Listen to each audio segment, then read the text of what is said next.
Before 1930s, today's operation management was so popular as a manufacturing management. At that time, labors were mostly used for the purpose of producing goods and services to the customer. है यो शब्दलाई एकदमै ध्यान राख्ने है। आज 1930s भन्दा अगाडि अहिले जुन हामीले अपरेसन म्यानेजमेन्ट भन्ने जुन कोर्स पढ्न जाँदैछौँ त्यति बेला त्यसलाई म्यानुफ्याक्चरिङ म्यानेजमेन्ट भनिन्थ्यो अनि लेबर्सलाई मुख्य गरी युज गरिन्थ्यो for the purpose of producing goods and services to the customer without providing sufficient facility to them. ती लेबरहरूलाई पनि प्रशस्त सुविधा दिइन्थेन। A kind of conservative thought of the different manager were there at that time there, right? उनीहरूले के सोध्थ्यो भने यदि मान्छेलाई बढी सुविधा दिने हो भने मान्छे टाउकोमा टेक्छ, अझै सुविधा खोज्छ हैन, अनि फेरि छुट्टै यसलाई म्यानेज गर्नुपर्छ भन्ने टाइपको थट राख्ने म्यानेजर्सहरू विशेष गरी म्यानुफ्याक्चररहरू थिए।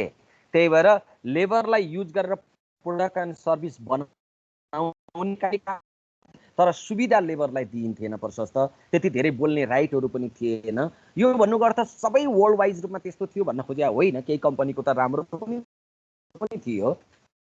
पनि वर्ल्डको म्यानुफ्याक्चरिङ कम्पनीजहरूले यस्तो तरिकाको कन्सेप्टलाई युज गरेको देखिन्छ। त्यो हो बिफोर 1930s को फेज जसलाई म्यानुफ्याक्चरिङ फेज भनिन्थ्यो।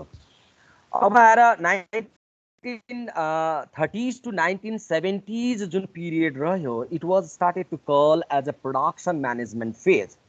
At that time, mass production was emphasized.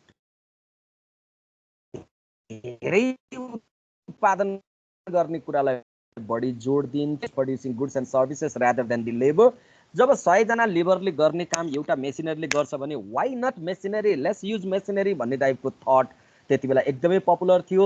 Main कुरो के अरे uniformity in product size, shape and quality should be maintain, economies of scale should be focus के यस्ता कुराहरूलाई ध्यान दिन्थे। भने के त प्रोडक्टहरुमा युनिफर्मिटी हुनु पर्यो, प्रोडक्टको साइज सेप क्वालिटीमा चाहिँ युनिफर्मिटी हुनुपर्छ अनि मास प्रोडक्सन गर। Demand can be created automatically. Demand त हामीले क्रिएट गर्न सक्छौँ, सजिलै आफै पनि क्रिएट हुन्छ, किनभने मान्छेले प्रोडक्ट देखेपछि डिमान्ड गर्न थाल्छ भन्ने टाइपको थट थियो। यो फेज भनेको कहिलेको फेज अरे 1930 टु 1970s को फेजमा। यो फेजलाई विशेष गरी प्रोडक्सनको इरा अथवा production management phase is called, right? यो फेजमा विशेष गरी मेसिनरीको युज गर्ने, मास क्वान्टिटी प्रोडक्सन गर्ने, uniformity in product size shape and quality maintain गर्ने अनि demand can be created easily through अथवा offering what product and services to them भन्ने जस्तो टाइपको थट, त्यस्तो टाइपको म्यानेजमेन्ट कन्सेप्ट विशेष गरी थियो। Since 1970s, it was started to call as an operations management. यो शब्दलाई याद राख्ने है, त्यहाँ एउटा हुन्छ अपरेसन, एउटा हुन्छ अपरेसन्स। अपरेसन भन्यो भने हामीले चिरफारवाला त्यो हाम्रो जुन विशेष गरी हस्पिटलमा जुन हुने हो त्यो केसलाई विशेष गरी सम्झिन्छौँ भने यहाँ operations it means set of activities भन्छ, अ सेट अफ एक्टिभिटिज। त्यही भएर त्यसको अगाडि मैले हेर्दा पिलुलर जस्तो देखिए पनि हामीले एन अपरेसन्स भन्छौँ है। त्यही भएर जस्तै एन एकाउन्ट्स भने जस्तै यसमा अपरेसन्स भनिन्छ। अपरेसन भन्यो भने गल्ती हुन्छ। Operations, it means what? The set of activities on the basis of which available inputs are converted into the outputs भन्न खोज्या हो। त्यही भएर विशेष गरी since 1970s भनौँ न, it was started to call as an operations management and quality processing was the mainly emphasized rather than the what mass production। Job 1970s पछिको जुन समय सुरु भयो यसमा चाहिँ क्वालिटी प्रोसेसिङलाई बढी जोड दियो मास प्रोडक्सनलाई भन्दा। जस्तै अघि मैले भने 1930s देखि 1970s को जुन पिरियड आयो त्यो पिरियडमा विशेष गरी के गरिन्थ्यो, मास प्रोडक्सनलाई जोड दिन्थ्यो, मेसिनरीलाई युज गर्ने, मास प्रोडक्सन गर्ने सोच बढी थियो भने त्यसपछिको जुन हाम्रो यो समय आयो जसलाई अपरेसन म्यानेजमेन्ट भनिन्छ, यहाँ quality processing rather than the mass production भन्ने कन्सेप्ट चाहिँ नि बढी हाबी भयो। बिकज देयर वाज द भनौँ न heavy competition in a market in each and every product. जुनसुकै प्रोडक्टमा पनि एकदमै बढी टफ कम्पिटिसन हुन लाग्यो। त्यस्तो सिचुएसनमा एउटा मास प्रोडक्सन चाहिँ नि त्यति राम्रो एप्रोच हुन सकेन। त्यसले गर्दा क्वालिटी प्रोसेसिङलाई बढी जोड दियो। त्यस सँगसँगै पछि आएर यो 2000 अनवर्ड है अब यो मास कस्टमाइजेसनको एप्रोच युज गर्न थालियो प्रोडक्सनको सेक्टरमा पनि। मास कस्टमाइजेसनको एप्रोच भने के त भन्दा we have to have direct relation with the customer भनेको कस्टमाइज रिलेसन। मास कस्टमाइज एउटा मासलाई कस्टमाइज गर्ने भने जस्तै उही फेसबुकमा हुन्छ नि कस्टमाइज भनेर दिइरा हुन्छ हो त्यस्तै नि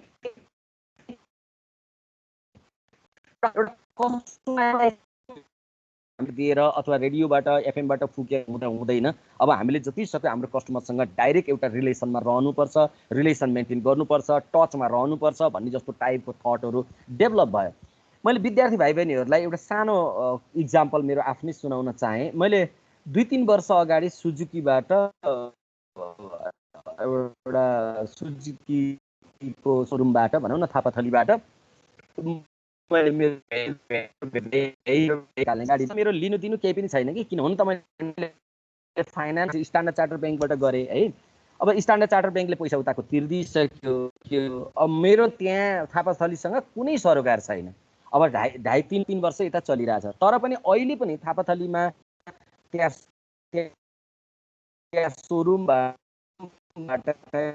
एकजना बहिनीको बोइजको आउट्या हुन्छ भन्दाखेरि थापाथली सोरुमबाट बोल्या हो। अनि सर के छ गाडीको अवस्था कन्डिसन के छ, इन्जोय गरिरहनु भएको होइन, केही समस्या परे सर हामी छौँ है।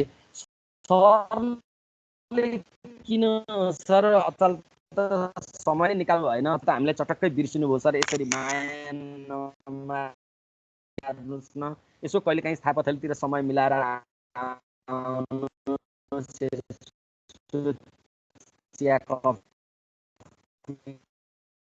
सँगै खाउँ घनिष्ठ देख्यो भने पहिलो दिन देख्यो होला त्यो सेल्सम्यानले देख्यो होला। अब त्यो एउटा ड्युटी हो उनीहरूको, त्यो मलाई थाहा छ। तर पनि उनीहरूले बारम्बार लगभग 15-20 दिन 1-2 महिनाको ग्यापमा फोन गरिराखेका हुन्छ। यो भनेको एउटा कस्टमाइजेसन एप्रोच हो। They are using to develop what good relation with the customer.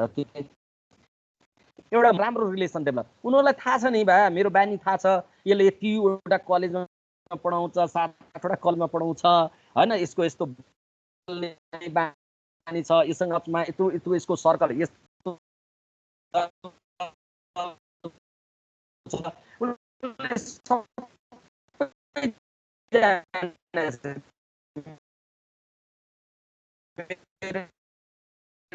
Information सबै टिपेको छ उनले। त्यही भएर उनीहरूले यो एउटा approach they are using। उनीहरूलाई थाहा छ म चिया खान मैले केही पाउँछु तर example I am setting a in front of you all right. त्यसले गर्दाखेरि this the approach such approach is using this days especially in a manufacturing sector, a service providing sector, we can say like this। okay, तो यो कुराहरु हाम्रो concept. अझ त्यसपछि पनि अझ विशेष गरी 2005 अनवर्ड चाइनाले एउटा पोलिसी लिएर आयो। एउटा वर्ल्डको कस्टमरलाई रिसर्च पेपरहरु पनि छ, वर्ल्डको कस्टमरलाई भागमा बाँड्यो चाइनाले। के भन्यो त एउटा कस्टमरलाई आइस कस्टमर रे अर्को कस्टमरलाई माइन्ड कस्टमर भनेर वर्ल्डको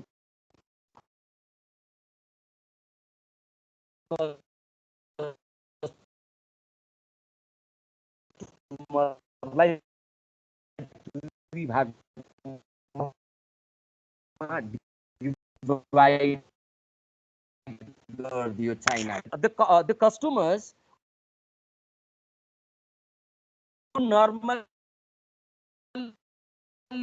buy their products गर्ने अथवा अर्काको आँखाले यस भनिदिनु पर्ने जस्तो टाइपको हो। यस्तो कस्टमरलाई उसले आज भन्यो। यस्तोको लागि विशेष गरी साउथ गरेर उसले एकदमै लो क्वालिटी हेर्दा एकदमै राम्रो फिनिसिङ एकदमै एट्र्याक्टिभ प्रोडक्टहरु बनाउने तर क्वालिटी के भन्छ छैन। एन्ड थ्रोको एप्रोच यो सेन्सबाट प्रोडक्टहरु बनायो चाइनाले र यो साउथ एसियन कन्ट्रीजहरुमा यसरी रणनीति अपनायो भने डेभलप कन्ट्रीमा फेरि यस्तो छैन। डेभलप कन्ट्रीको कस्टमरलाई चाइनाले चाहिँ नि यो माइन्ड कस्टमर भन्छ अनि उनीहरुले खास गरी प्रोडक्टहरु चाहिँ नि त्यो युज गर्न मिल्छ मिल्दैन, तिनीहरु बहुतै हेल्थ कन्सियस छ अनि त्यो प्रोडक्ट चाहिँ नि क्वालिटी हो कि होइन त्यो कुराहरु छ।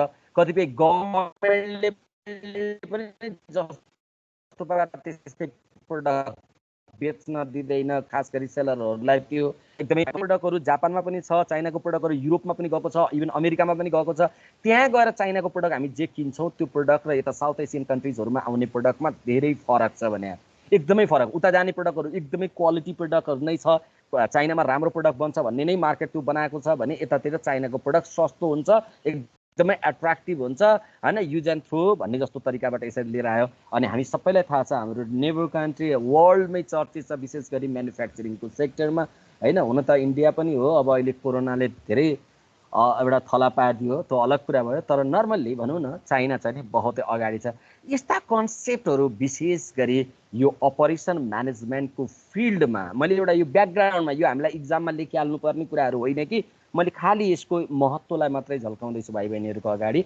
यसरी यसका कन्सेप्टहरू सुरु भएको छ, तर पनि हामीले मेन सम्झिनुपर्ने 3टा फेज हो। एउटा manufacturing phase, that before 1930s phase was simply called what the manufacturing phase, and 1930s to 1970s phase is simply called what the production management phase, and since 1970s phase is called what the operation management phase. अनि अहिले हामीले जे पढ्दैछौँ त्यो operations management फेजलाई हामीले आधार बनाएर त्यही अनुसारको concept and theories we are going to discuss under this particular course. Okay, यसभित्र हामी त्यही कुराहरू डिस्कस गर्न चाहँदैछौँ।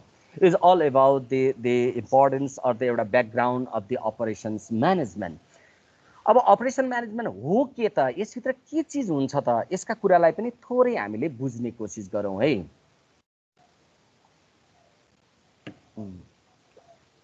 ओके, अपरेसन म्यानेजमेन्ट वास्तवमा यसभित्र 3टा एलिमेन्ट्सको डिस्कसन हुन्छ अपरेसन म्यानेजमेन्टमा। 3टा एलिमेन्ट्स भनेको हामी सबैले जानेका छ, input, process and outputs are the basic elements of an operations management भनेर भनिन्छ।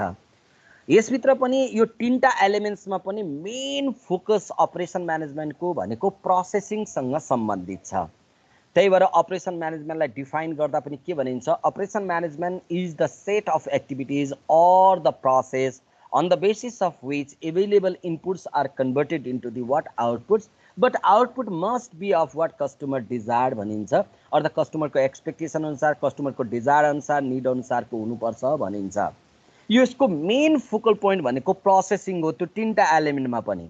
तर फेरि यो भनिरहँदा सर त्यसमा त हामीले प्रोसेस मात्रै पढ्ने होला, इनपुट किन जान्नु पर्यो, आउटपुट किन जान्नु पर्यो, यस्तो भनेर हुँदैन। हामीले मेन हाम्रो फोकल पोइन्ट प्रोसेसिङ भए पनि वी आर डिस्कसिङ बोथ, भनेको के इनपुट पनि डिस्कस गर्छौँ एन्ड आउटपुट पनि डिस्कस गर्छौँ। The quality of processing depend on the quality of input that used. हामीले जुन क्वालिटी अफ इनपुट जस्तो युज गर्दैछौँ त्यसैमा नै quality of processing simply depend. Okay, त्यति मात्रै होइन, हामी कस्तो टाइपको प्रोडक्ट बनाउन खोजिरहेछौँ अथवा कस्तो टाइपको सर्भिस हामीले ड्रिमिङ गरिरहेछौँ त्यही अनुसारको प्रोसेसिङ हामीले गर्नुपर्ने हुन्छ। त्यही भएर भनौँ न एउटा quality of the processing depend on both quality of inputs as well as the what our एउटा ड्रिम प्रोजेक्ट अथवा our dream product of the service भनौँ न अफ आउटपुट भनौँ न, त्यो आउटपुट्समा डिपेन्ड हुने गर्छ। त्यसले गर्दाखेरि हामीले we are discussing all 3 elements equally. हो, डेफिनेटली हाम्रो कोर्सले चाहिँ नि प्रोसेसिङलाई बढी जोड दे भन्छ भने पनि हामीले पढ्दा इनपुट पनि पढिरहेछौँ, प्रोसेस पनि पढ्छौँ र आउटपुट पनि पढ्छौँ। यही हामी इनपुट, प्रोसेस, आउटपुटलाई बुझेर सिद्धिँदा हाम्रो कोर्स नै पुरै सिद्धिनेवाला छ है। त्यही भएर हामी इनपुट जान्नु छ, प्रोसेस जान्नु छ, आउटपुट जान्नु छ, यति भित्र नै हाम्रो सम्पूर्ण अपरेसन म्यानेजमेन्टको कोर्स सिद्धिने हो। त्यही भएर यो मैले एउटा ओभरअल एउटा फ्रेमवर्कको कुराहरू गरेँ। तर के एलिमेन्ट भनेको यति मात्रै हो? होइन, एलिमेन्ट त अरू पनि छ, जस्तै र्यान्डम फ्लक्चुएसनको एलिमेन्ट छ, फिडब्याकका कुराहरू छ, एक्सटर्नल इन्भाइरोमेन्ट अर द के अरे इन्भाइरोमेन्टको फ्याक्टर्सहरू छ, अन्य पनि थुप्रो कुराहरू छ। त्यस भएर एलिमेन्ट यति 3टा भने होइन, तर बेसिक एलिमेन्ट मेन एलिमेन्ट्स भनेको कति हो? 3टा एलिमेन्ट्स हो। त्यसको बारेमा हामीले यो कोर्समा विशेष गरी डिस्कस गर्ने गर्छौँ। अब म कोर्समा अझै पनि फर्मल्ली छिरिसकेका छैन, छिर्नुभन्दा अगाडि अझै एउटा दुईटा कुराहरू भाइ बहिनीहरूलाई म पहिल्यै नै अलिकति बताइदिइहालौँ, म भनिहालौँ। हामी विद्यार्थी भएर, हुन त विद्यार्थी नै भएर पढ्ने हो, भएर पनि यो अपरेसन म्यानेजमेन्ट पढ्दाखेरि भरसक विद्यार्थी हुँ भन्ने सेन्सबाट पढ्नुभन्दा पनि हामीले यसरी पढ्नु पर्यो। कसरी त? एकैछिन हेरौँ त। एउटा अर्गनाइजेसन हुन्छ, अर्गनाइजेसनको डिफ्रेन्ट फङ्सनल डिपार्टमेन्टहरू हुन्छ, हामी सबैलाई थाहा छ। त्यो डिपार्टमेन्टहरूमा एउटा डिपार्टमेन्ट हुन्छ जस्तै मार्केटिङ डिपार्टमेन्ट होला, अर्को त्यस्तै गरी डिपार्टमेन्ट ह्युमन रिसोर्स डिपार्टमेन्ट होला, त्यस्तै गरी फाइनान्स अथवा एकाउन्ट डिपार्टमेन्ट एउटै होला अथवा छुट्टा छुट्टै होला, त्यस्तै गरी रिसर्च डिपार्टमेन्ट होला। यस्तै डिपार्टमेन्ट मध्येको एउटा डिपार्टमेन्ट हो जसलाई अपरेसन्स डिपार्टमेन्ट भनिन्छ। यो शब्दलाई याद राख्ने है, अपरेसन होला। अब कुनै कम्पनीले यही अपरेसन डिपार्टमेन्टलाई म्यानुफ्याक्चरिङ डिपार्टमेन्ट भनेर राखे होला कुनै कम्पनीले यही अपरेसन डिपार्टमेन्टलाई चाहिँ नि प्रोडक्सन डिपार्टमेन्ट भन्ला, कसैले सर्भिस डिपार्टमेन्ट भन्ला, कसैले प्रोडक्ट एन्ड सर्भिस डिपार्टमेन्ट भन्ला, जे भनोस्। हामीले अब यो कोर्स पढ्दा हरेक टर्मिनोलोजिज कन्सेप्टहरू डिस्कस गर्दा आफूलाई सपोज गर्नु पर्यो कि we are just the head of that particular department. हामी अपरेसन डिपार्टमेन्टको हेड हो। We are called what an operations manager. हामीलाई अपरेसन म्यानेजर भनिन्छ अथवा प्रोडक्सन म्यानेजर भनिन्छ अथवा म्यानुफ्याक्चरिङ म्यानेजर भनिन्छ अथवा सर्भिस म्यानेजर भनिन्छ। पहिला यो कुरा एज्युम गर्नु पर्यो एन्ड विथ त्यो एजम्सनबाट हामीले यदि यो कन्सेप्टलाई पढ्यौँ भने त डेफिनेटली हामी सबै कन्सेप्टलाई डिटेलमा बुझ्न सक्छौँ, यसको गहिराइमा बुझ्न सक्छौँ। अनि मेरो एउटा काइन्ड रिक्वेस्ट हो भाइ बहिनीहरूको लागि कि हामीले यसरी सोचौँ, आफूले एउटा ड्रिम गरेको जुनसुकै, चाहे सर्भिस अर्गनाइजेसन हो चाहे म्यानुफ्याक्चर अर्गनाइजेसन हो, आफूले कल्पना गरौँ, त्यही कल्पना गरेको त्यही ड्रिम एउटा भनौँ उसको अपरेसन डिपार्टमेन्टको हेड हो भन्ने जस्तो सेन्सबाट यहाँ जति पनि कन्सेप्ट डिस्कस हुन्छ त्यो कन्सेप्टलाई हामीले रिलेट गर्दै जाउँ। त्यो गर्दै गयो भने हामीलाई बारम्बार यो थ्योरीलाई घोकिराख्नुपर्ने भन्ने नै हुँदैन, सबै कन्सेप्टहरू क्लियर हुँदै जान्छ। यहाँसम्म थियो अपरेसन म्यानेजमेन्टको एउटा ब्याकग्राउन्ड। अब बल्ल म अनुमति चाहन्छु म कोर्सभित्र फर्मल्ली छिरौँ। के छ त हाम्रो अपरेसन म्यानेजमेन्टको कोर्सभित्र?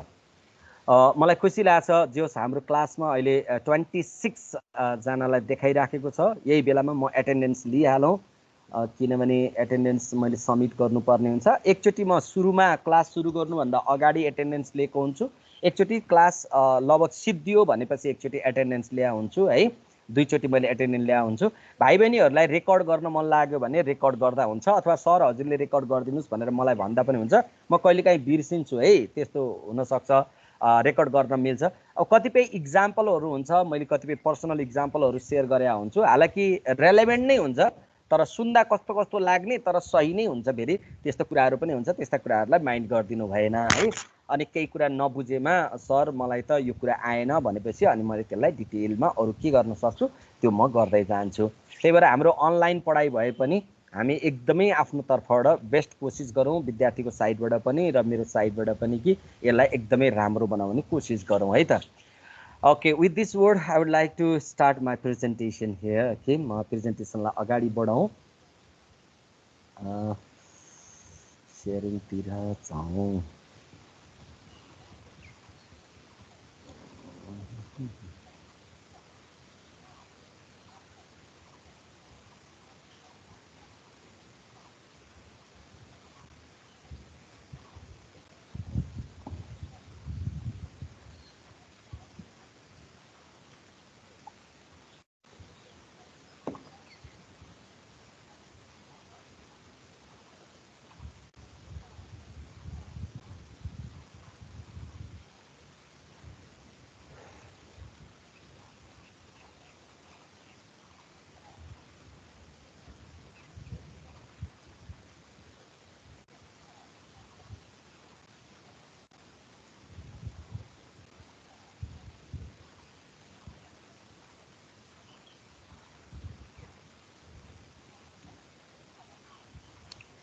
ओके, मलाई एकजना कसैले चाहिँ कन्फर्म गरिदिउँ त मेरो आवाज प्रोपर छ छैन, सुनिएको छ छैन, अनि स्लाइड देखियो कि देखिएन प्लिज। All good sir. सबै राम्रो छ नि? सब ठीक छ नि भाइ? यस सर। ओके भाइ, मलाई नाम पनि भन्दै जाउँ है। अब मैले यो स्लाइड देखाउन लागेपछि मैले त्यहाँ नाम हेर्न पाउँदिनँ, म यो बोलेको हो भनेर भनिराख्नुपर्छ ल। ओके, ताकि मलाई याद भइराखोस् न। ओके, अब मैले अघि भनिहालेँ all together chapters are here to discuss in operation management course. Okay, अब यसमा म फर्स्ट च्याप्टर सुरु गर्दैछु, that the introduction to operation management is called. Though these are the outline from the first chapter we have to cover with. Okay, हामी यति कुराहरू पढ्नु पर्ने छ फर्स्ट च्याप्टरमा। हेर्दा एकदम लामो देखिन्छ तर पढ्दा एकदमै इन्ट्रेस्टिङ छ र हामीले मजाले बुझेर पढ्दाखेरि दुई चारवटा क्लास त लाग्छ किनभने यो अलि इम्पोर्टेन्ट छ फर्स्ट च्याप्टर। यो च्याप्टर बुझेपछि अरू च्याप्टरहरू बुझ्न पनि हामीलाई सजिलो हुन्छ। त्यसले गर्दाखेरि जे होस् बहुत इन्ट्रेस्टिङ छ। के रहेछ त as per the course of study हामीले डिस्कस गर्नुपर्ने कुराहरू फर्स्ट च्याप्टरमा भन्दा meaning and definition of operation management, objectives of operation management, okay, the transformation process, the difference between the product and the service operations, similarly operation and supportive functions, role of the operation manager, scope of operation management, and a production system, that is intermittent production system and the continuous production system, and similarly key issues for operation manager, historical evolution of operation management, productivity concept, types of productivity, factors affecting productivity measurement, concept on green productivity, and finally supply chain management, that the concept only. यो हाम्रो course of स्टडीमा जस्तो छ त्यस्तै मैले यहाँनिर copy गरिदिएको छु र हरेक टपिकको मेटेरियल मैले यहाँ तयार गरिदिएको छु भाइ बहिनीहरूलाई।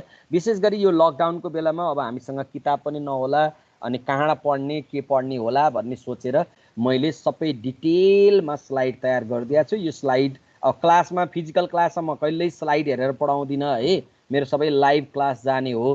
तर अब अहिले यहाँ हामीलाई बाध्यता पनि भयो, त्यत्तिकै भन्दा कथा बोले जस्तो हुन्छ, त्यसले गर्दा एउटा ट्र्याकमा लिएर आउनको लागि पनि मैले यो स्लाइडहरू तयार गरिदिएको छु र यो स्लाइड म आज भोलिमै अपलोड गरिदिइहाल्छु भाइ बहिनीहरूको लागि। त्यसले गर्दाखेरि नो निड टु वरी, हाम्रो हातमा पहिला मेटेरियल हुन्छ अनि बल्ल हामी पढ्न सुरु गर्छौँ। हाम्रो त्यो एप्रोच युज गर्नेवाला छौँ। अनि स्लाइडमा पनि फेरि छोटकरीमा होला होइन, मैले स्लाइडको नर्म्स अनुसार बनाएको छैन। यहाँ विद्यार्थी भाइ बहिनीहरूलाई धेरै इन्फर्मेसन जाओस्, बुक नै भएन ल हामीले अनलाइन नै इक्जाम दिनुपर्ने अवस्था आयो भने पनि हामीले यति स्लाइडबाट पनि डिस्टिङसन मार्क्स हान्न सकियोस् भन्ने सेन्सबाट स्लाइडहरू तयार गरिदिएको छु। त्यही भएर स्लाइडमा कति धेरै कोचेर राखेको हो सरले भन्ने जस्तो नहोस्, यो विशेष गरी भाइ बहिनीहरूकै लागि मैले यसलाई सजिलो बनाइदिन खोजेको मात्रै हो। So let's begin, okay, the concept and definition of operations management. वास्तवमा यो के रहेछ त यसलाई डिटेलमा बुझ्दै जाउँ सुस्त है। अब पहिलो कुरा त मैले अघि भनिहालेँ, तीनटा एलिमेन्टलाई हामीले बिर्सिनु भएन, input, process and output. Okay, त्यसैको आधारबाट पहिलो यहाँ कन्सेप्ट अथवा यसको मिनिङ दिएको छ। जस्तै operation management is a set of activities, ख्याल गरिरहने है। त्यो अ सेट भनेको हुनाले यसलाई इज अ भनेर डिफाइन गरिने हो है, त्यसलाई ख्याल गरिरहने। Operation management is a set of activities on the basis of which inputs are available, inputs are converted into the outputs as desired by customers. अब यहाँनिर हामीले सोच्नुपर्छ, यहाँनिर अलिकति विचार गर्नु पर्यो। इनपुट्स भनेको बेसिक रिसोर्सेस हो, रिक्वायर्ड रिसोर्सेस हो for quality processing as well as the quality production of the goods and services to the customer, but as per the customer order भनेको छ। अब एकैछिन भनौँ न, हाम्रो प्रोसेसिङले क्वालिटी देखायो, हाम्रो टेस्ट भनौँ, हाम्रो एक्सपेरिमेन्टले प्रोडक्ट क्वालिटी छ भन्दैछ। हामीले जुन एक्सपर्ट हायर गरेका थियौँ उ एक्सपर्टले पनि भन्दैछ प्रोडक्ट क्वालिटी छ भनिरहेको छ। But if this product is rejected in a market or the rejected by the customer is not called product, it's simply called waste here. त्यही भएर यहाँ as desired by customers भन्न खोज्या हो। We are producing goods for customer, not for us. त्यसले गर्दाखेरि our product must meet the requirement of the or the desire of the customers. हामी त्यो सेन्सबाट पढ्छौँ है। If product are rejected in a market, then definitely it's just waste we are producing भनेर बुझ्नु पर्यो। त्यही सिमिलर टाइपको डेफिनेसन छ दोस्रो पनि, एकचोटि हेरौँ त। Operation management is also known as a process. मैले अघि तीनटा एलिमेन्ट इनपुट, प्रोसेस, आउटपुट भनिरहेको छु। Though operation management is very much similar to, not exactly similar अथवा exactly same, it is very much similar to the what, the processing पार्टसँग related छ, that help in turning inputs resources into the what output. Definition त मोरले same नै छ, त्यही भएर यसलाई अपरेसन म्यानेजमेन्ट भनेको प्रोसेसिङ हो भन्न पनि मिल्दो रहेछ। अब अझै गहिराइमा यसको डेफिनेसन, यसको मिनिङलाई म अगाडि बढाउँछु फेरि। Operation management is a value adding activity through the conversion process or the transformation process is called. अब एकैछिन हेरौँ है, हामीले मोटो चिनी बनाउने भनेर हामी सोच्यौँ, ल चिनी बनाउने, एउटा फ्याक्ट्री खोल्ने, एउटा कम्पनी खोल्ने होइन, अब मोटो चिनी बनाएर कस्टमरलाई बेच्ने हामीले यस्तो प्लान गरायौँ, राइट। अनि हामीले फार्मरबाट सुगर केन किन्छौँ, सुगर केनलाई अनि हामीले वर्क इन प्रोग्रेसमा भनेको अब त्यसलाई पेल्छौँ, रसहरू निकाल्छौँ, फेरि त्यसलाई आगोमा तताउँछौँ, विभिन्न अब त्यहाँ हैन रिफाइनिङ प्रोसेसहरू अथवा त्यहाँ केही केमिकलहरू मिसाउँछौँ, त्यसको सहयोगबाट फेरि मेसिनरी थ्रुबाट विभिन्न प्रोसेसिङ थ्रुबाट अनि बल्ल हामीले चिनी प्रडक्सन गरिरहेका हुन्छौँ।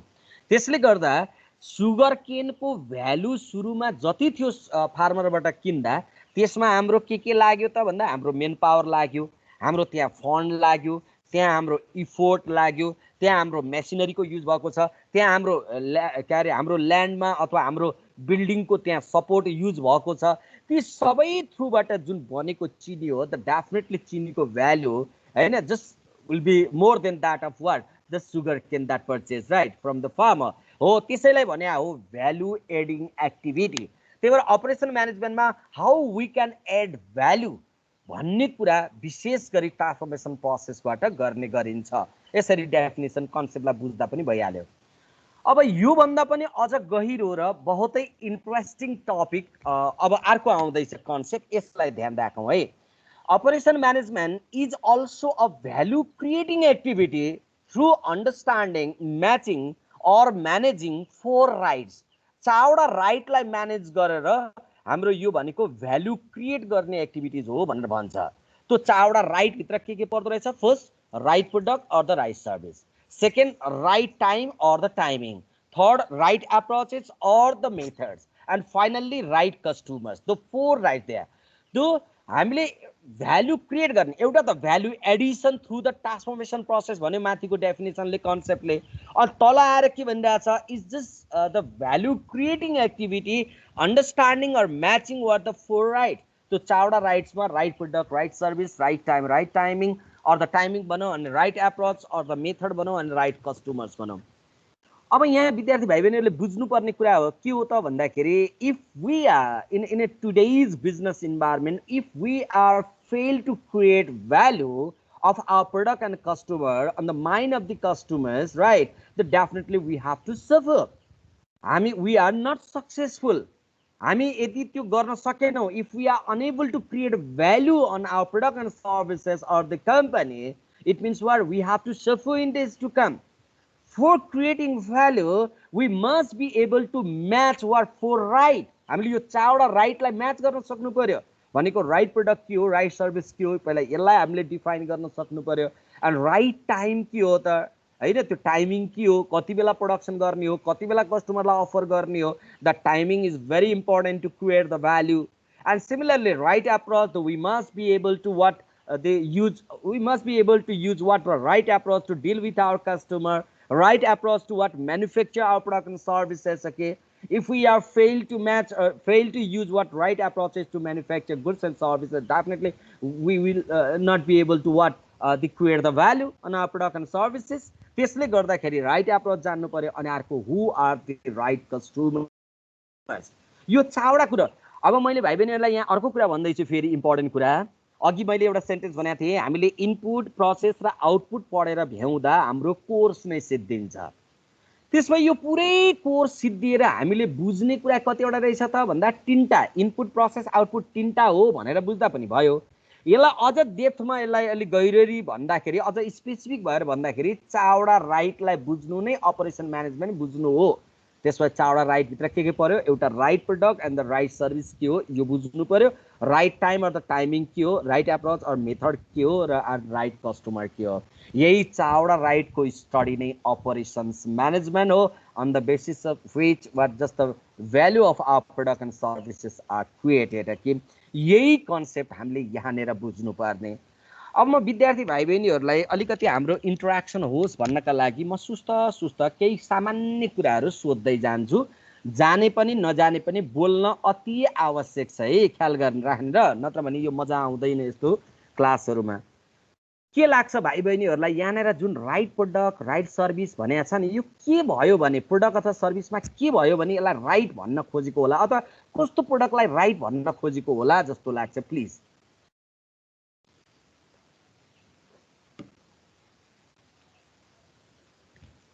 प्रोडक्ट एन्ड सर्भिसमा के भयो भने त्यसलाई राइट भन्न खोज्या होला? अनम्युट गरेर बोल्नु पर्यो प्लिज, नबोलिकन हुँदैन है। यो यसरी म अगाडि बढ्दैन प्लिज। सोचौँ त कस्तो लाग्यो। अहिले म क्लियर गर्ने कुरा त म गरिदिइहाल्छु नि।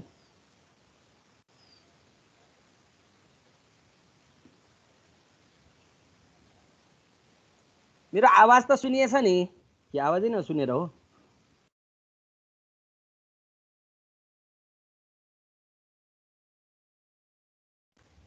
मेरो आवाज आछ? मेरो आवाज सुनिएछ नि सुनिन? सुनिएछ सर। सुनिएछ नि? Okay okay. होइन हाम्रो त एकदमै इन्टरेक्टिभ हुनुपर्छ है। अपरेसन म्यानेजमेन्ट इन्टरेक्टिभ भएन भने त के पढ्नु भने, यो त ह्यान्ड्स आउट दिन्छु त घोक्न रट्न त मैले भन्दा तिमीहरू बेसरी घोकिहाल्छ नि भने। तर त्यो होइन नि, पढ्ने भनेको पुरै इन्टरेक्सन हुनुपर्छ। हामी मजाले टाइम लिन्छौँ, हतारमा सिद्ध्याउनु पर्ने छैन। तर जाने पनि नजाने पनि हामीले बोल्ने बानी हुनु पर्यो है। मैले राइट प्रडक्ट र राइट सर्भिस भनेर त्यहाँ शब्द राखेँ। हामीलाई के लाग्छ यो राइट प्रडक्ट भन्दा के भन्न खोजेको होला जस्तो, अथवा राइट प्रडक्टको कुरा गर्दा हाम्रो दिमागमा के नाच्यो त्यो कुरा मैले भन्दैछु। ल कोसिस गरौँ त आफ्नो आफ्नो तर्फबाट। प्रोडक्टमा के भयो भने राइट भन्ने होला? कन्ज्युमरको डिजायरहरू सेटिस्फाई गर्छ भनेपछि राइट प्रोडक्ट हुन्छ होला सर। ओके भास्कर भाइ, थ्याङ्क यू भेरी मच। पहिलो शब्द बहुतै सही हो। If customers desires are simply fulfilled, or भनौँ न यदि हामीले चाहिँ नि कस्टमरको चाहना अनुसारको प्रोडक्ट बनायो भने त्यसलाई राइट प्रोडक्ट भन्ने हो। नो डाउट मेरो मुखको शब्द नै त्यही हो, किताबमा लेखिएको शब्द पनि त्यही नै हो। भाइले भने एकदम 100% राइट छ। यसको साथसाथै अरू पनि केही टर्मिनोलोजिजहरू छ जति बेला राइट प्रोडक्ट राइट सर्भिस भन्दा आइरहेको छ। अरू कसैले ट्राई गरौँ त, अथवा भाइले फेरि अरू पनि केही भन्न मन लाग्छ कि? राइट प्रोडक्ट राइट सर्भिस भन्दा अन्य सोच्नुपर्ने कुराहरू के हुन सक्छ?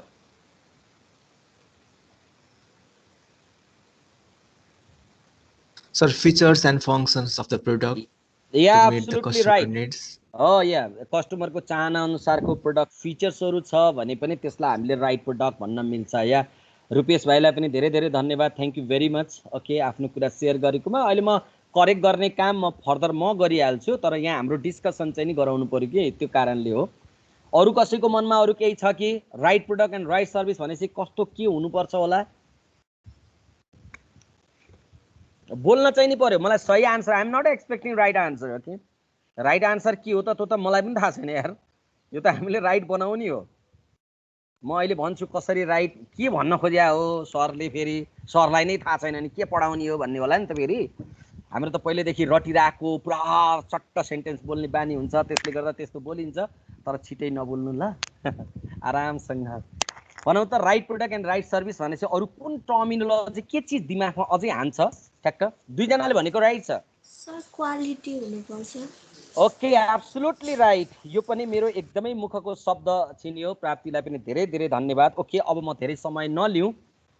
जे होस्, मेरो मनमा भएका शब्दहरू पनि धेरै आइसकेका छ, केही आउन बाँकी छ, त्यो पछि आउला। मैले समय लिएँ भने समय मात्रै जान्छ, किन लिने। Thank you. प्राप्तिलाई पनि धेरै धेरै धन्यवाद दिन चाहन्छु। त्यस्तै गरी भास्कर भाइलाई पनि धेरै धेरै धन्यवाद दिन्छु, र अर्को भाइलाई पनि बहुतै धेरै धन्यवाद दिन चाहन्छु। त्यही नै हो, हामी इक्जाममा लेख्दाखेरि पनि राइट प्रोडक्ट राइट सर्भिसको कुरा गर्नु पर्यो भने, if customer demanded product, if we are able to manufacture that, definitely such a product are call what? Right product. It means we are offering right product to our customer भन्न मिलिहाल्यो। त्यस्तै गरी हाम्रो प्राप्तिले भनेको जस्तै यदि प्रोडक्टमा क्वालिटी छ भने such a product are simply call right product है, त्यसमा कुनै शङ्कै छैन। अब यो त सत्य कुरा, हामीले इक्जाममा लेख्ने पनि यही हो। यही लेखेर नै इक्जाममा हामीलाई अपरेसन म्यानेजमेन्टमा 4 पनि आउँछ, त्यो चिन्ता लिनु पर्दैन। तर यदि यसको गहिराईलाई बुझेनौँ, यसको व्यवहारिक पक्षलाई हामीले बुझेनौँ भने हामी भने के त भन्दा उही रटेको घोकेको जस्तो हो क्या, उही प्यारट जस्तो हामी भइदिन्छौँ। त्यस्तो हुन हामी भएन। लेख्ने शब्द त्यही हुँदा हुँदै पनि हाम्रो व्यवहारिकता फरक छ। जस्तै एकैछिनलाई भास्कर भाइले भने कि विशेष गरी यदि प्रोडक्टमा कस्टमरको चाहना अनुसार, निड अनुसारको यदि छ भने त्यसलाई हामीले राइट प्रोडक्ट भन्नुपर्छ, त्यसमा कुनै शङ्कै छैन। मैले पनि भन्ने त्यही नै हो। तर एकैछिनलाई सोचौँ है त, मैले एउटा इक्जाम्पल बनाऊँ। भास्कर भाइ र म दुईजना एउटा रेस्टुरेन्टमा छिर्यौँ। कुनै समस्या त छैन नि भास्कर भाइ सँगै छिर्नलाई? प्लेजर सर, हजुरसँग छिर्न पाए है। हो, पैसा मसँग हुन्छ भाइ, छिर्ने मात्रै हो, पैसा कहिले भाइले तिर्नु पर्दैन। ओके, अब भास्कर भाइ र म एउटा रेस्टुरेन्टमा छिर्यौँ। अनि मैले भास्कर भाइलाई सोधेँ, भाइ के खाने भन्दा, सर मोमो म त रुचाउँछु, मोमो खान्छु भने। ओके ठिक छ, त्यसो भए भेज मोमो खाने भए म पनि तयार छु के रे भनेर मैले भने। सर ठिकै छ नि, दुईजनाले सँगै अब भेज मोमै खाइदिउँ न भन्ने कुरा भयो। मोमो खाएर भइसकेपछि मैले भास्कर भाइलाई सोधेँ मोमो कस्तो थियो भाइ, कस्तो लाग्यो भनेर मैले सोधेँ। भास्कर भाइले भने oh wow it's yummy sir, I very tasty, I enjoyed a lot sir, momo बहुत मनपर्छ मलाई, अझ यो मोमो त मलाई बहुतै टेस्टी लाग्यो। तर मैले भास्कर भाइको कुरा सुनेर म 3 छक खाएँ। अनि मैले भाइलाई भने ए भगवान् यति धेरै पिरो छ यार, यति चर्को छ, यति तेल हालेको छ, आमामा यति स्पाइसी छ, यो के मिठो यार, बकवास, यस्तो पनि मोमो मिठो भन्ने यार, यस्तो पनि मोमो राम्रो हो यार भनेर मैले भने। We both are the customer. ल भनौँ एकैछिनलाई सपोज गरौँ त्यो रेस्टुरेन्टको मालिक भनेको हाम्रो विक्रम कार्की भाइ रहेछन् भने विक्रम भाइले के भन्ने, त्यो प्रोडक्ट त मोमो त प्रोडक्ट हो, त्यो प्रोडक्टले कस्टमरलाई सेटिस्फाइड गर्यो भन्ने या गरेन भन्ने, के विक्रम भाइले यसरी भन्न मिल्छ mister Bhaskar you love our momo it means you are a customer, Mr. Lal you don't like our momo it means what you are not our customer, यस्तो भन्न मिल्छ र मिल्दैन नि। त्यही भएर कस्तो हुन्छ भने प्रोडक्टले हामीले सोध्दाखेरि व्यवहारमा हामीले लेख्दा, हामी इक्जाममा लेख्दाखेरि त के भन्छौँ, यदि कस्टमरको निड फुलफिल भयो, डिजायर पुरा भयो भने प्रोडक्ट इज हैन क्वालिटी अथवा प्रोडक्ट चाहिँ नि मतलब राइट प्रोडक्ट हो, त्यसमा कुनै शङ्का छैन, त्यसमा त एकदम। तर दुईटा कस्टमरको त दुईटा किसिमको सोच आइदियो। अब यहाँनिर डिफाइन गर्न, यहाँनिर जस्टिफाई गर्न त गाह्रो छ नि भने हामी दुईटैले पैसा तिर्ने हो, we both are the customers. Okay एउटा कस्टमरले प्रोडक्ट चाहिँ नि राइट हो भनिरहेछ, एउटा कस्टमरले प्रोडक्ट चाहिँ नि राइट होइन, यो त कामै छैन भनिरहेछ हो। यस्तो सिचुएसनमा हामीले कसरी डिल गर्ने? त्यही भएर हामीले इक्जाममा जुन आन्सर लेख्छौँ त्यो वास्तवमा डिप्लोमेटिक आन्सर लेखेको हो, व्यवहारिक आन्सर होइन भने। व्यवहारिक आन्सर त हामीले बुझ्ने हो, हाम्रो व्यवहारमा युज गर्ने हो। व्यवहारिक आन्सर कतिपय सेन्समा लेख्न पनि सकिँदैन, तर पनि we must have the practical approach of each and every है एउटा थ्योरी अथवा कुनै भनौँ न डेफिनेसन अथवा कुनै वर्ड, त्यसलाई हामीले गहिररी बुझ्दा यसरी बुझ्नु पर्यो। त्यही भएर it is very easy to say that कि customer needed product we have to manufacture, but it's really tough होइन to fulfil the need of the customer. हामी 100% सबैको टेस्ट र प्रिफरेन्स कहाँ? अब भास्कर भाइको र मेरो टेस्ट र उ नै फरक छ। ल भनौँ न मैले अब आफ्नो खानामा स्पाइसी भन्ने केही पनि हुँदैन, हामी अब अरू कुनै धर्म सर्मका कारणले होइन कि मैले आफैले 4-5 वर्ष भइसक्यो माछा मासु छोडेको, लसन प्याज छोडेको, एकदमै सादा, तेल पनि एकदमै कम हाल्नुपर्ने, नो स्पाइसी फुड राइट। त्यस्तो चिजलाई म इन्जोय गर्दैछु सिन्स 5 इयर। त्योभन्दा अगाडि फेरि मैले भयङ्कर खाने मान्छे फेरि राइट। अब म यो नेचरको मान्छे, अब भास्कर भाइले मजाले स्पाइसी रुचाउने मान्छे, हामी दुइटै आफ्नो आफ्नो टेस्ट एन्ड प्रिफरेन्समा रमाउने मान्छे, but we both are the customer for the what the Vikram's restaurant right. हामी दुइटै कस्टमर्स हो। यस्तो सिचुएसनमा it's really tough to define, तर पनि हामीले बुझ्नु त पर्यो customers are the different what the taste and preferences, though it is really tough to what the fulfil the demand of the customer or the desire of the customers भन्ने कुरा हामीले यहाँनिर पनि एग्री गर्नु पर्यो। अब यसको आन्सर अहिले भर्खर रेडिमेड यहीँ खोजि नहाल्नु, यो त पुरै हामीले कोर्समा पढ्दै जान्छौँ अनि हामी बुझ्दै जान्छौँ। आज एकैचोटि एउटा कुनै शब्द भनेर यो बुझिने भन्ने हुँदैन है। अब म अर्को हाम्रो प्राप्तिले दिएको आन्सरको उसको म एकचोटि एनालाइसिस गर्छु है। यो फेरि खण्डन होइन, मैले भनिहालेँ नि, मैले पनि अपरेसन म्यानेजमेन्टलाई डिफाइन गर्नु पर्यो भने त्यही नै लेख्छु। अहिले हामीले जे भनिरहेछौँ त्यही नै हो, हामी किताबमा पढ्दा पनि भेटाउने, लेख्ने त्यही नै हो, तर बुझ्ने कुरा त्यति मात्रै हुँदैन जे कुरा हामी लेखिरहेको हुन्छौँ, व्यवहारिकता फरक छ। अब हाम्रो यहाँ प्राप्तिले के भनिनु भने सर यदि क्वालिटी छ प्रोडक्टमा भने the product may be call as a what the right product or the right service, no doubt मैले पनि लेख्ने त्यही नै हो, इक्जाममा त्यही लेखेर मार्क्स पाउने हो। तर एकैछिनलाई सोचौँ त, मैले एउटा विक्रम भाइलाई एउटा उदाहरण बनाएँ, एकछिनलाई इक्जाम्पल बनाएँ। विक्रम भाइ माइन्ड नगर्नु है, मैले एउटा सानो इक्जाम्पल सेट गर्छु है भाइलाई बेस बनाएर। सर ल एकछिन ध्यान राखौँ है त, मैले क्वालिटीको कुरा गर्दैछु है, कसरी कस्तो हुन्छ त व्यवहारिकता एउटा इक्जाम्पलबाट बुझ्ने कोसिस गरौँ। मैले विक्रम भाइलाई हेरेँ, विक्रम भाइको हातमा एउटा घडी रहेछ, अनि त्यो घडी देखेपछि मैले विक्रम भाइलाई भने हेलो विक्रम भाइ यार बडा राम्रो घडी लगाइरहेको छौ यार, बडा राम्रो देखिरहेको छ यार, कहाँबाट किन्या हो भनेर भने। ए सर होइन सर यो त यो मैले यो भिरकुटी मण्डप छ नि सर, हो त्यही भिरकुटी मण्डपबाट किन्या हो भनेर विक्रम भाइले सपोज रिप्लाई यसरी दिए। अब मैले के भने, सपोज एकैछिनलाई मानौ, ए भिरकुटी मण्डपबाट हो, but I had purchase my watch from Kathmandu mall or the Bishal Bazar अथवा भनौँ न सिटी सेन्टर। मैले यदि यसरी रिप्लाई दिएँ भने what does the meaning of replying such words okay यो वर्ड्स रिप्लाई गर्नुको पछाडिको कारण के हुन सक्छ what I am trying to say with the Vikram हैन कारण के मैले के भन्न खोजिरहेको छु त यहाँ भन्दा oh Vikram you are using low quality and I am using high quality ल भन त यहाँ क्वालिटी केलाई भन्यो the place from where the watch was purchase भनेपछि हामीले जुन प्रोडक्ट जुन ठाउँबाट किनिरहेछ त्यो ठाउँलाई हामीले क्वालिटी भनेर भन्ने कोसिस गरिरहेछ जस्तै मैले त्यो भन्न खोजिरहेको छु सबैले भन्छ भन्ने कुरा पनि होइन फेरि तर मैले त्यसरी भन्दैछु त्यति मात्रै कहाँ हो र विक्रम भाइ घडीलाई कति पर्या हो नि ल सपोज माने विक्रम भाइले सर 1000 जति पर्या हो ए जस्ट 1000 मात्रै हो but I had paid 5000 for my watch what does it mean you are using low quality and I am using high quality अब यहाँ कस्टमरले केलाई क्वालिटी भनिरहेछ the price paid for the product त्यसलाई आधार बनाएर क्वालिटी डिफाइन गर्दैछ र फेरि त अघि प्लेसलाई आधार बनाएर क्वालिटी भन्दै थियो अहिले फेरि प्राइसलाई आधार बनाएर क्वालिटी भन्दैछ फेरि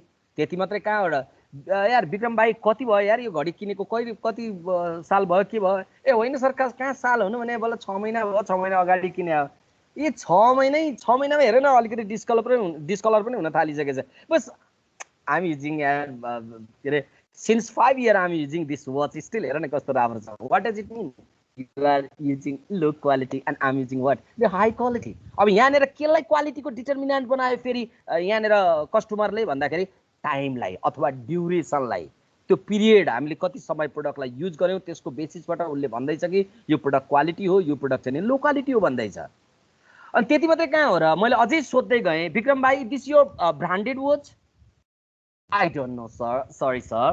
अब मैले के भन्दैछु but I am using branded piece यार मैले यसरी उत्तर दिँदैछु अब यसको अर्थ के you are using low quality okay I am using high quality अब यहाँ आएर ब्रान्डलाई फेरि के भन्न थाल्यो क्वालिटीको डिटर्मिनेन्ट बनायो कस्टमरले त्यति मात्रै हो र if product is so attractive then definitely sometime attractive product also taken as a quality product if 2 in 1 3 in 1 भन्ने कुनै दुई तीनटा फिचर्स भएको अहिले त छ नि कतिपय मोबाइलको फिचर पनि भने यो पनि भयो भने क्वालिटी भनेर बुझ्दिने हुन्छ यो lots of the determining factors or the dimensions of the what qualities are there on the basis of which the product are simply taken or defined as a quality or low quality हैन यसरी define गरेर हुन्छौ हामीले कस्टमरले अब यो पनि फेरि एकछिन ध्यान राख्नु डेभलपिङ कन्ट्रीमा जस्तै अघि मैले प्लेस भने प्राइस भने यसलाई बेस बनाएर क्वालिटी डिफाइन गरेर हुन्छ डेभलपिङ कन्ट्रीमा तर डेभलप कन्ट्रीमा फेरि यो प्लेसलाई प्राइसलाई कहिले पनि क्वालिटीको डिटर्मिनेन्ट तर हामीलाई त छ नि धेरै तिरेपछि क्वालिटी किनेको हो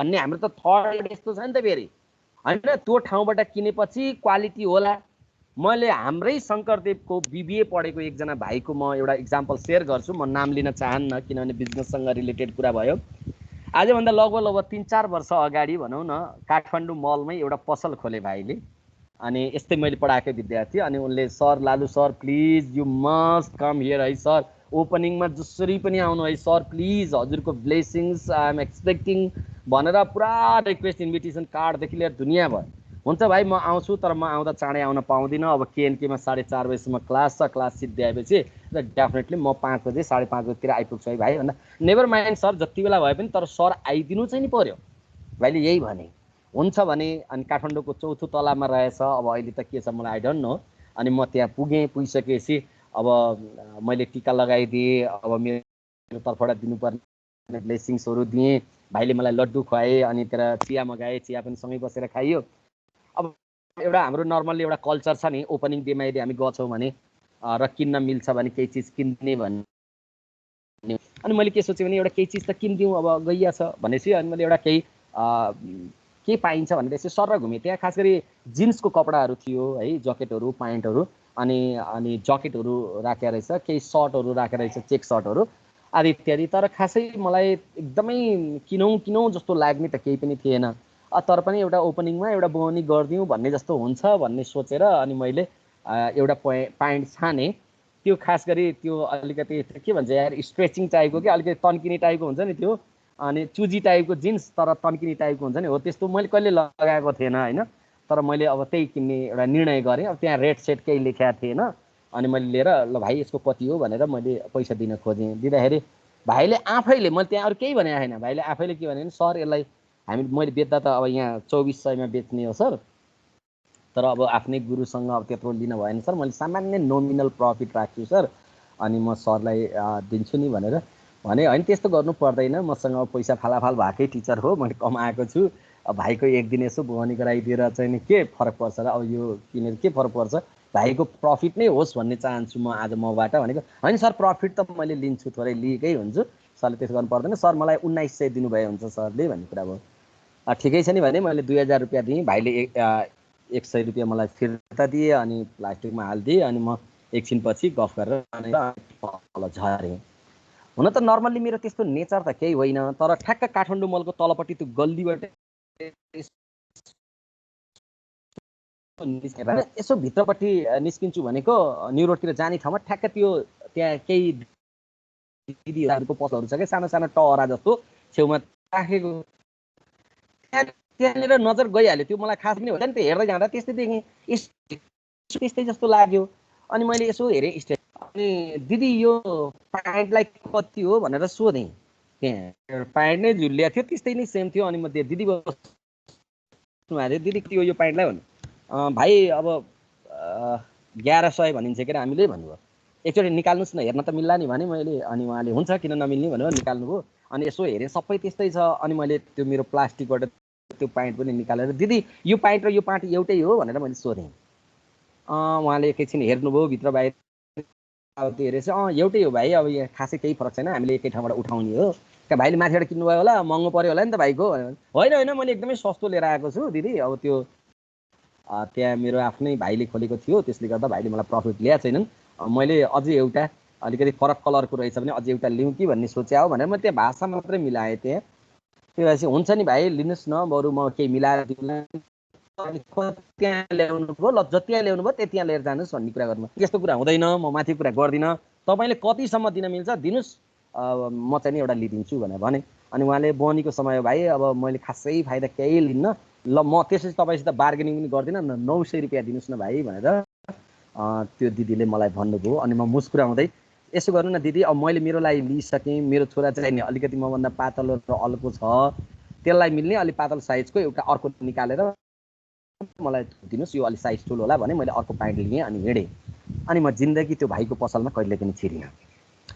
यहाँनिर यो इक्जाम्पल सेयर गर्नुको पछाडिको कारण त्यो भाइले गलत गर्यो भन्न खोजेको होइन कि जबसम्म हामीले कस्टमरलाई एस्योर गर्छौँ कि एट अ रिजनेबल प्राइस, र जति बेलासम्म हामी सक्सेस छौँ इन द्याट सेन्स है, त्यति बेलासम्म मात्रै हाम्रो प्रडक्ट क्वालिटीको रूपमा चिनिने हो, क्वालिटीको रूपमा लिइने हो। तर यदि हाम्रो सेक्रेट कस्टमरको जुन एउटा जुन सोचाइ हुन्छ उसको टोटल्ली नेगेटिभ हुन्छ। हालाकि त्यो भाइले मलाई सरी सर उता कता गएँ मैटी देवीतिर छु भन्दै थिएँ, सर यता आउनुहोस् न भन्दै थिएँ, म जाँदै गइनँ, त्यहाँपछि कहिले जाँदा पनि गइनँ। मैले आउँदा मात्रै यो एउटा सेट गर्छु, तर त्यहाँ भन्न पनि होइन,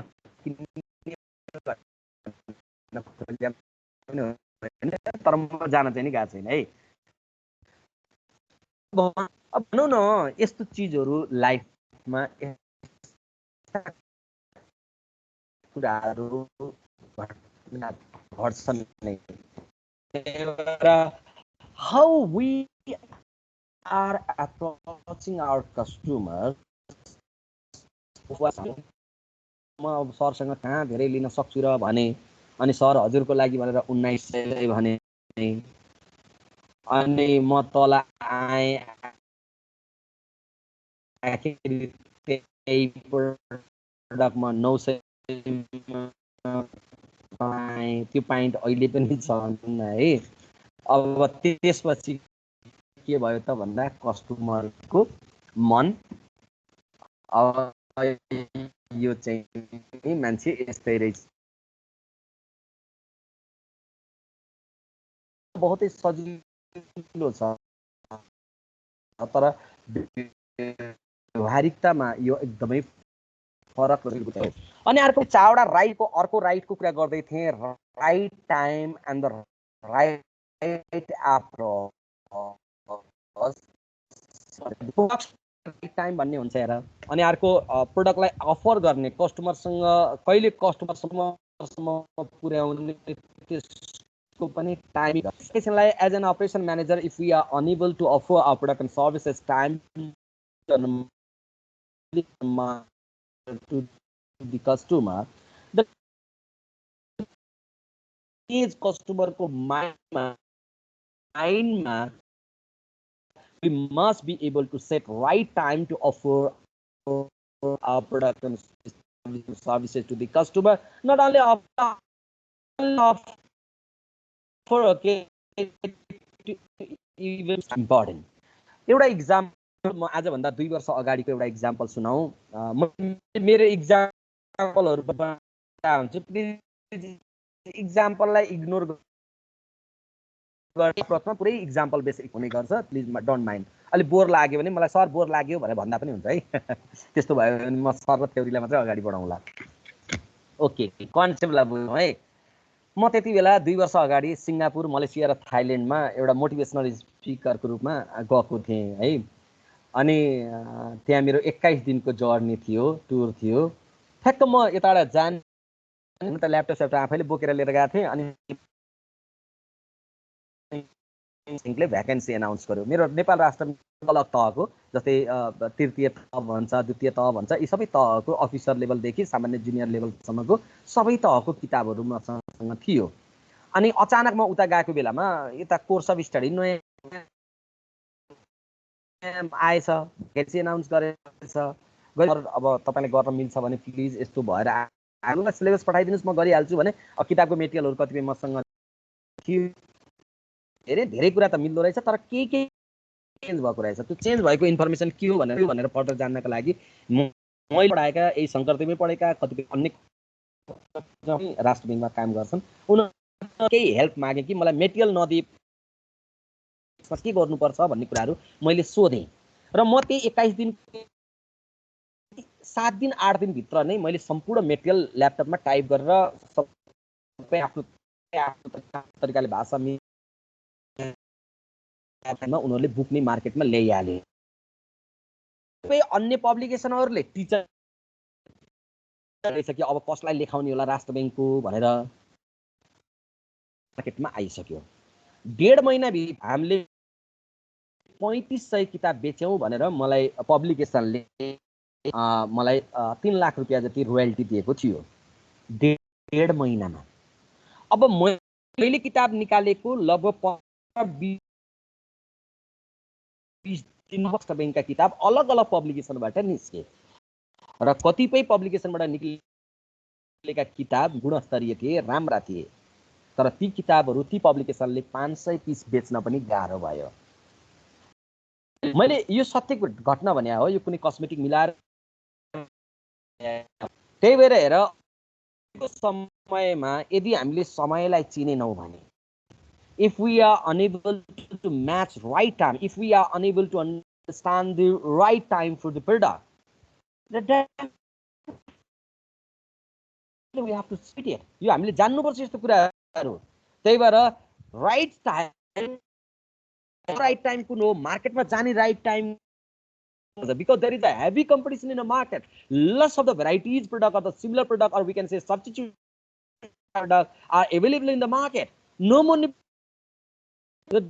That's why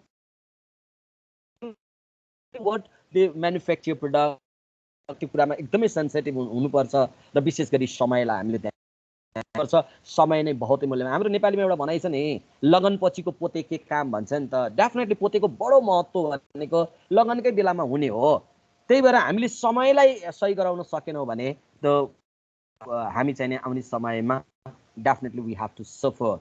यो कुरालाई मैले भन्नको लागि एउटा इक्जाम्पल नै, प्लिज डोन्ट माइन्ड। त्यस्तै गरी मैले एउटा थियो right product and right service, अर्को राइट टाइमको कुरा छ, अनि अर्को right approach or the method छ। यो राइट एप्रोच अर द मेथडलाई बुझाउनको लागि मैले एउटा इक्जाम्पल फेरि गर्न चाहन्छु। इक्जाम्पललाई ध्यान दिनु है, पछि काम लाग्छ, सम्पूर्ण कोर्समा काम लाग्छ। म रुपेश भाइलाई इक्जाम्पलको रूपमा सेट गर्न चाहे। रुपेश भाइ नमस्ते। रुपेश भाइ मेरो आवाज आएको छैन? हजुर सर, नमस्ते। नमस्ते रुपेश भाइ, म एउटा इक्जाम्पल काम गरौँ है भाइको नामबाट हुन्छ सर। खाली भाइको अनुमति मात्रै चाहे मेरो नाम बेकारमा जोड्यो यार भन्ने नहुनको लागि है ओके रुचको कुरा गर्दैछु है ध्यान राखिराख्ने म अन्त पुरै एप्रोचमा आउँदैछु त्यसलाई एकचोटि सुनौ है त सबले ध्यान दिउँ रुपेश भाइ र म केही सामान किन्न थियो अलग अलग पसलमा रुपेश भाइ जुन पसलमा गए त्यो पसलमा सामान मागे पसलेले प्राइस कति हो उनले सोधे यति प्राइस हो भने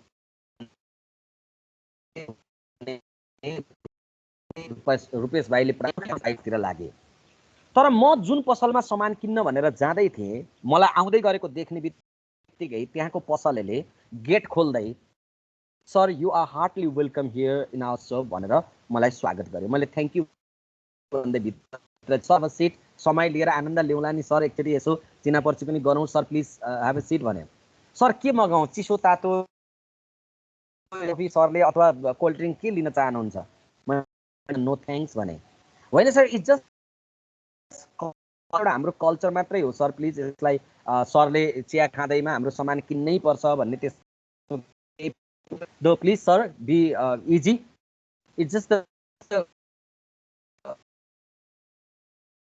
हाम्रो कल्चरलाई सरले स्वीकार गरिदिएर हामीलाई धन्य बनाउनुहोस् वाउ ठिक छ थ्याङ्क यू भेरी कल्चर हो कि म I would like to enjoy what भने न एउटा कफी भनेर मैले भने उनीहरूले कफी मगायो कफी खाइयो सँगै खाइसकेपछि अनि त्यहाँको सोपले मलाई we have such a varieties of the product this product has such a feature, this product has such a feature, and personally I think sir if you don't mind this product is very much for you, it matches your personality. सुरुमा त रमाइलै जस्तो लाग्थ्यो तब बढी गफ गर्न थाल्यो मलाई कता कता पनि लाग्न थाल्यो बाबा कति गफ गर्न जाने हो सामान किन्ने बेला भयो thank you very much for एउटा अपर्च्युनिटी दिनुभयो फर गिभिङ अपर्च्युनिटी सब यु हामीलाई आशा छ सर पुनः फेरि फेरि पनि आउनुहुनेछ सर मन पर्यो भने साथीभाइहरूलाई भन्नु होला मन परेन भने हामीलाई भन्नु होला है यसो के भन्दै म त्यहाँबाट निक्लेँ भित्र गरुङ मन भइरहेको थियो कति धेरै बोल्यो यार आधा घन्टाभन्दा बढी समय खाइदियो यार यस्तो भ्यालुएबल टाइम हालाकि उनीहरूले कुराहरू सोचे अहिलेको कस्टमर मलाई थाहा छ यो कस्टमरले जे सब कफी खुवायो यो पैसा मलाई त्यो सामानबाट उठाउँछ तर भइदियो के अर्का दिनेरी त्यही पसलमा गएर सामान किन्छन् भन्ने कुनै ग्यारेन्टी छैन तर म अर्को कुनै पसलमा गएँ त्यसैले मलाई इग्नोर गर्यो बस्न पनि भनेन समानता दिँदाखेरि पनि अलि झिझिएर कुरा गर्यो अथवा कता कता इग्नोर गर्यो भने it's just the human nature बरु 10 रुपियाँ बढी तिर्छु तर कम्ती त्यहाँ रिस्पोन्स त गर्थ्यो भनेर म सोच्न बाध्य हुन्छु again to buy my product and services same from the यो ह्युमन नेचर त्यसले गर्दाखेरि we must be able to use right approach to deal with customer देखेला देखिए पनि माइन्ड गर्नुपर्ने नै शब्द त म प्रयोग गर्दिनँ तर कता कता अलिकति माइन्ड गर्ने जस्तो होला प्लिज डोन्ट माइन्ड है यसको म्यासेजलाई सपोज हाम्रै क्लासमा बसेको एकजना गर्ल्सले एकजना बोइजलाई अचानक फर्स्ट पिरियडमै यसो भेट्ने बित्तिकै उसले के भन्यो गर्ल्सले भनिरहेको handsome you are looking so handsome today तिमी कति ट्यालेन्ट छौ यार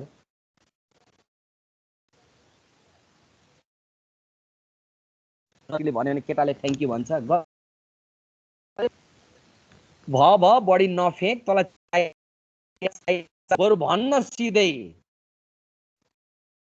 केटाले यही भन्नेवाला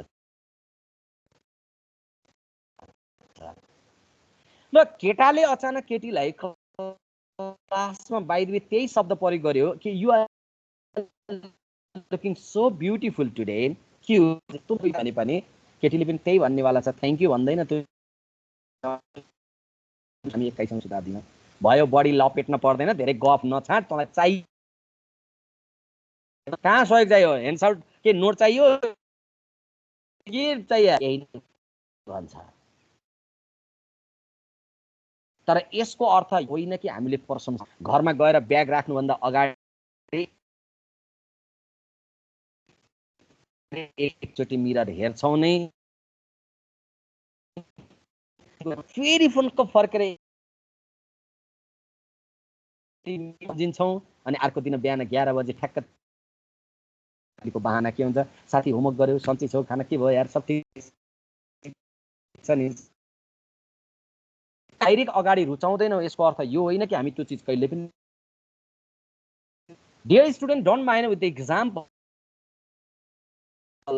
हामी सम्पूर्ण व्यक्तिहरू पर्छ, हामीलाई कसैले गरेको लाइक मनपर्छ, कसैले गरेको कमेन्ट मनपर्छ, हामीलाई अरू कसैले, किनभने हामीले आफ्नो सुन्दरता आफैले छ भन्ने लाग्दैन। त्यही भएर सेम त्यही नै हो कस्टमर पनि,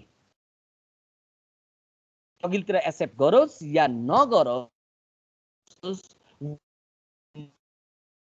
we must to deal with our customer to create value। यो शब्दलाई याद राखिराख्ने, जसले सही एप्रोच युज गर्छ त्यसको नै यो समय हो, त्यसको नै यो अहिलेको पनि बिग्दैन। It's true. त्यही भएर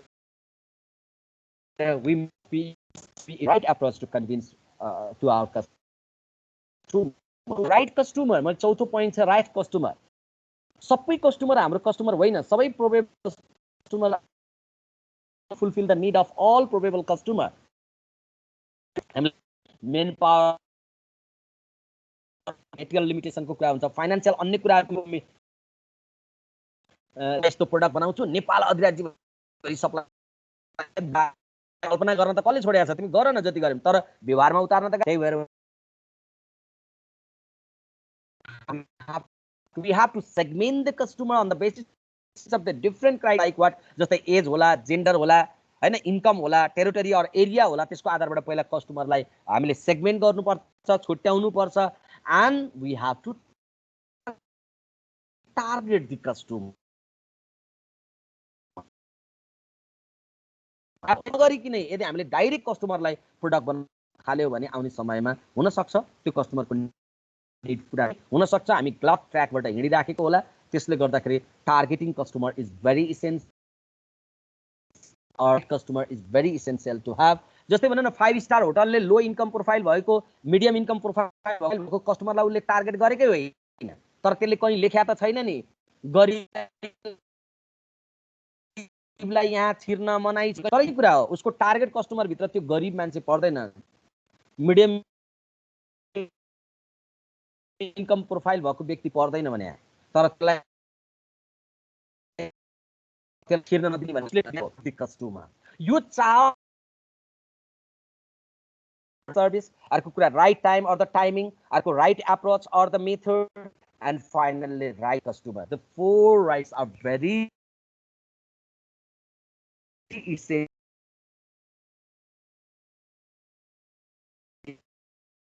in manufacturing product if we are dreaming to be successful।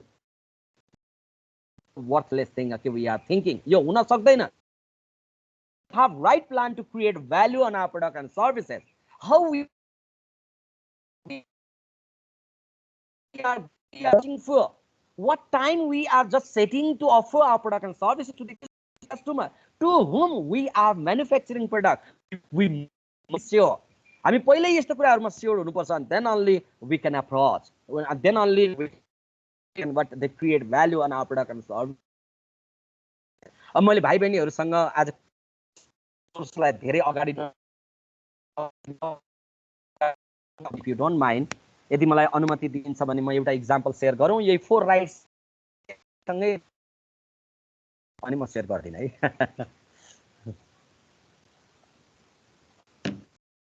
बोल्नु पर्यो है, यो शंकरदेव क्याम्पसको विद्यार्थी यार प्रोएक्टिभ हुनुपर्छ।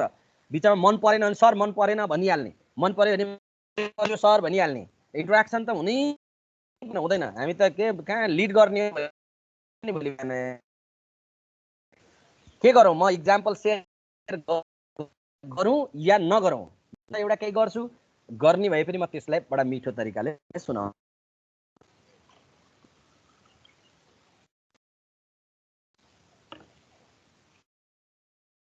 किन मेरो आवाज आएको छैन हो? आइरहेको छ सर। किन नबोल्या हो? भएन हो, भएन, यस्तो तरिकाले पढ्दैन, यो वान वे ट्र्याकबाट पढेर हुँदैन। हेर, यो कोर्सलाई एकदमै इन्टरेक्टिभ बनाउनु पर्छ, नत्र भने अपरेसन म्यानेजमेन्टको मेटेरियल दिउँला, बसौँ बरु गीत गाउँ नाचौँ अनि तिमीहरू बस भइहालिन्छ। तर यदि राम्रोसँग क्लासलाई हामीले इन्टरेक्टिभ बनाउनु पर्छ। अनि म बडा मिठो गराइहाल्छु नि। मैले बोलेको बुझ्न त बुझिया छ नि हैन? आवाज त प्रष्ट आछ नि हैन?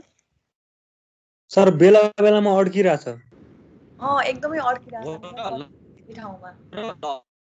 ए भगवान, अनि भन्नु पर्यो नि, मलाई कसरी थाहा हुन्छ? म त मेरै फ्लोमा बगिरहेको मलाई पर्छ है अड्क्यो भने सर आवाज अलिकति आएन भनेपछि अनि म रोकिन्छु नि, किन अगाडि दौड्छु र?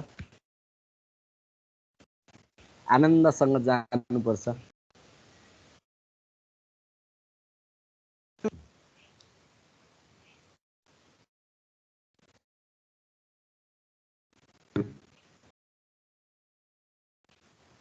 ओके, आवाज आछ? ओके मात्र आयो सर। अहिले ठिक छ? बोल न। सबैकोमा सबैलाई आवाज त्यस्तै भएको? सर फेरि यहाँ त नेट हजुर सर, अड्किरहेछ, अहिले पनि अड्किरहेछ। देखाइरहेको छ। ए ओके, मेरोमा मात्र हो कि भने चुप लाएर बसेको थिएँ सर। एक्जाम्पलहरु सुन्यो कि सुनेनौ? हजुर हजुर, आधा सुनेन सर। यसरी बुझ्नु के तपाईँ फिल्म बुझिया तर डायलग बुझिया छैन जस्तो भयो के? भन्न खोजेर बुझिया तर एक्चुअल के भनेको चाहिँ बुझिएकै छैन। लो बर्बाद भने त मनभित्र हे भगवान हे प्रभु नभने त मलाई के थाहा हुन्छ र यार? मलाई त फेरि यो हुन्छ नि त, के अरे भन्छ, यहाँ त नेट देखाइरहेछ, राम्रै देखाइरहेछ होइन, त्यसले गर्दा मलाई थाहा हुँदैन। छुट्ने भन्ने केही हुँदैन। यो इक्जाम्पलहरु त सामान्य बुझ्यो भने सबै कुरा चिज हो। सामान्य इक्जाम्पलहरु सुन्न सक्यो भने राम्रै, सुनेन भने पनि हामीलाई यसबाट खासै त्यति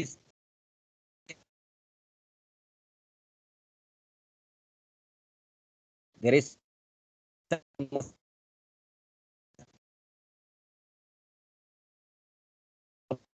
पर्दैन, किनभने मेटेरियल ओके।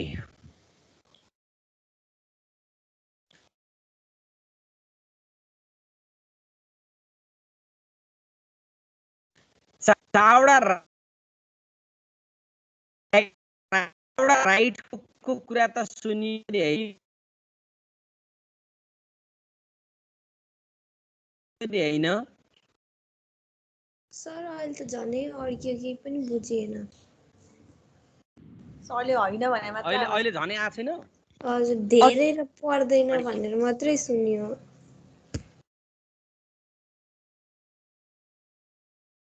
बर्बाद। एनीवे, 4 राइट्स सम्मको कुरा बुझ्यो कि बुझे?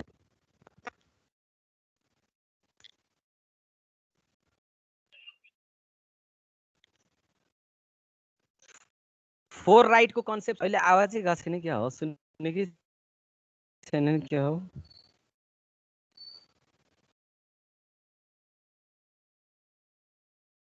अहिले आवाजै आएको छैन हो?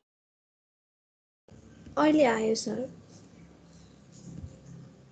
हेलो सर, अहिले चाहिँ आयो। यसो एकजनाले चाहिँ नि ए ओके ओके, हेरै त केही गएको छैन। हामीले इक्जाममा लेख्ने यो फर्स्ट स्लाइड त देखिरहेछ नि हैन? स्लाइड देखिया छ? हजुर सर, देखिएको छ। ओके, जस्ट त्यहाँ लेखेको भन्न खोजेको कुरा बुझियो कि बुझिए हैन? बुझ्यो सर, सर। बुझ्यो। ओके ओके नबुझेको कुरा फेरि बुझिन भनिदिनु पर्छ ल जबरजस्ती बुझ्यो भन्नु पर्दैन कि ओके त्यही कुरालाई एकचोटि यो फिगरलाई हेर त फिगरमा के बुझिन्छ अघि भन्दै थिएँ नि there are the 3 basic element के थियो अरे बेसिक एलिमेन्टमा प्लिज तीनटा बेसिक एलिमेन्टमा के थियो input process output process and okay input process आउटपुटलाई यो फिगरमा देखाएको छ एकचोटि हेर त इन इन्टु यल भनेर लेखेको छ m5 भयो आई भनेको यल आई भनेको इन्फर्मेसन भयो यल यल होइन नि फेरि ल्यान्ड एन्ड बिल्डिङमा तल म एकदम फन्नी एप्रोचहरु युज गरेर चाहिँ हुनु ल यसलाई भन्छ inputs inputs are the basic resources required for the quality production of the goods and services भनेर भन्छ इनपुट बिना प्रोसेसिङ नै सक्दैन ट्रान्सफर्मेसन प्रोसेस भन हैन त्यसको लागि इनपुट नभए हुँदै भएन a quality transformation process or quality of process depend on the quality of input यो ख्याल गर्नुपर्ने अब क्वालिटी राम्रो छैन प्रोसेसिङमा राम्रो गर्छु भनेर हुँदैन राम्रो गरे पनि प्रोडक्ट आउटकम चाहिँ हाम्रो राम्रो नहुन सक्छ are very important word the things to convert word such a मतलब एउटा भने transformation as well as the output of the product and services भन्न खोजेको एडजस्टमेन्ट भनेर दिएको छ त्यो भनेको के हो कसैले try quality of input adjust के भन्न खोजेको होला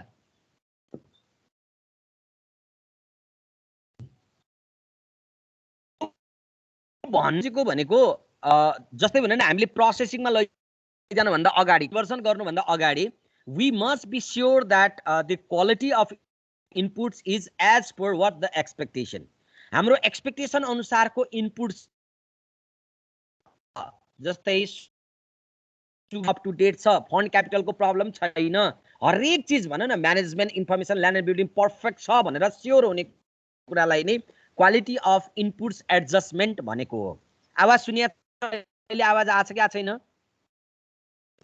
आएको छ सर अच्छा सर ओके सुस्त सुस्त रोकी नै जान्छ हैन मलाई थाहा भएन तिमीले भन्दा पनि भनेनौ यार नभने जस्तो थाहा नै हुँदैन कि मलाई त फेरि यहाँ त्यही भएर आएन भने आएन भन्नु नै म रोकिन्छु अबहरु क्लासकै अगाडि किन बढाउनु पर्छ क्वालिटी अफ इनपुट्स एडजस्टमेन्टको कुरा भयो अनि यहाँ हेर त ट्रान्सफर्मेसन प्रोसेस आउटपुटमा कन्भर्ट गर्दाखेरि चारवटा कुराको रोल एकदमै बढी हुन्छ त्यहाँ m3 * s भनेर लेखेको छ त्यसभित्र main power machinery management and schedule important role in converting inputs into the output जुन इनपुट हो त्यो अटोमेटिकली आउटपुट त बन्दैन त्यसलाई त केही न केही कसैको रोल हुन्छ त्यो रोलमा मेनको रोल मेसिनरीको रोल मेसिनरी अथवा टेक्नोलोजी भन म्यानेजमेन्ट अर द मेथड भन शेड्युलिङ दिज आर भेरी इम्पोर्टेन्ट जस्तै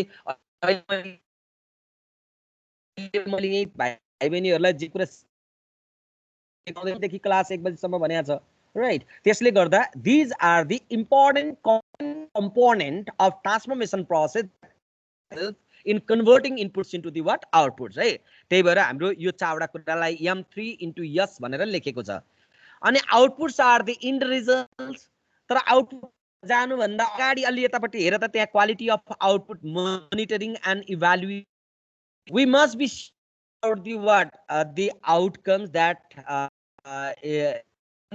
as it was expected भन्न खोजे हामीले जस्तो सोचेका थियौं हामीले जस्तो चाहेका थियौं हामीले जस्तो प्लान गरेका थियौं त्यही प्लान अनुसारकै आउटपुट प्रोडक्सन भइरहेछ जस्तो मैले अघि एक्जाम्पल ल्याएको थिएँ नि मोटो चिनी बनाउने भनेर हामीले अब्जेक्ट मोटो चिनी बन्यो कि बनेन भनेर स्योर हुने कुरालाई नै क्वालिटी अर इभ्यालुएसन भन्न खोजे है त्यो बुझि त्यहाँसम्म अनि आउटपुटमा त्यहाँ गुड्स अर सर्भिस जी अर यस को अर्थ त्यही भयो त्यसलाई पी अर यस भनेर लेखे पनि हुन्छ प्रोडक्ट एन्ड सर्भिस भनेर लेख्दा पनि भयो services in results from the what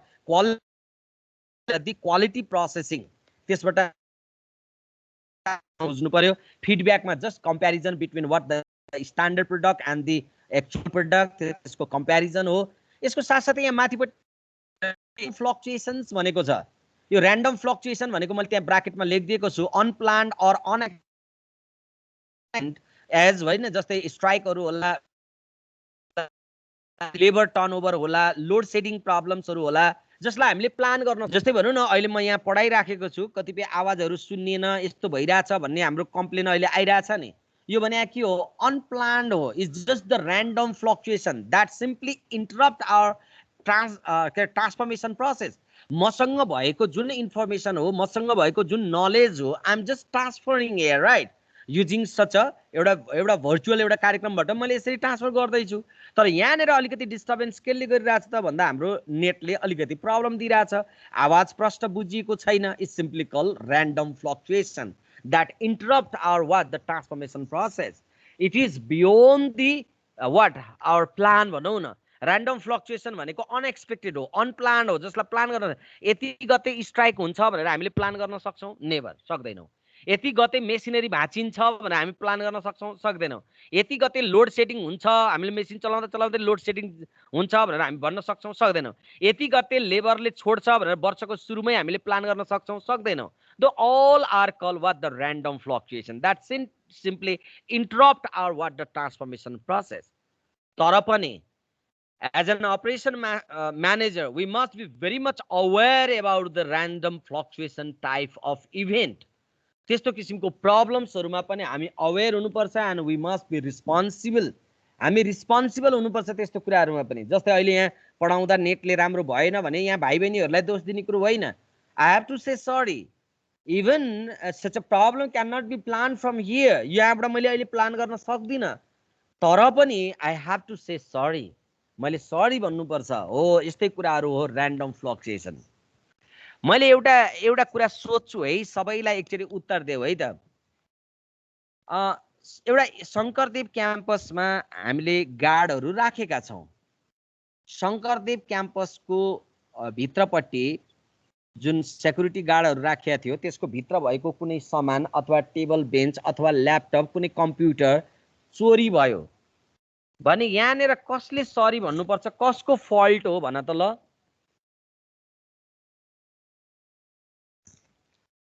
Shankardev क्याम्पसमा गार्डहरु राखिएको छ, चोरी भयो, बीबीए प्रोग्रामतिरको ल एकैछिनलाई मान न कम्प्युटर चोरी भयो भने यहाँनेर कसले सरी भन्ने हो? कसले जिम्मेवारी लिने हो?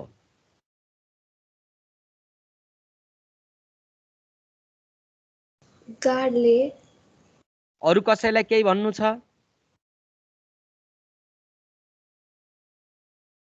कसले भन्नुपर्छ होला? रिस्पोन्सिबिलिटी कसले लिनुपर्छ होला? एउटा त शब्द गार्ड, कम्प्युटर डिपार्टमेन्टले। ओके, तर रातिमा चोरी भएको थियो नि मिस, त्यसलाई पनि सोचेर भन्न सकिन्छ, त्यो पनि ठीक छ। तिमीले भनेको आन्सरलाई म इग्नोर गर्दिन, त्यो ठीक छ। अरु कसैलाई केही भन्न मन लाग्छ कि कसले लिने हो रिस्पोन्सिबिलिटी? गार्डले नै हो त्यसो भए त। गार्डले नै लिनुपर्छ है। अरु कसैलाई केही भन्नु मन लाग्छ? हाम्रो ह्यान्डसम पर्सनालिटिजहरुको आवाजै आएन यार।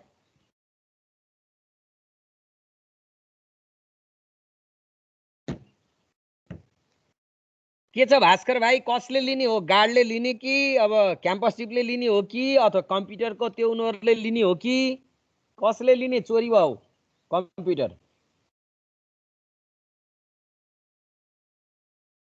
गार्डहरुले नै होला। गार्डहरुले लिनुपर्छ है।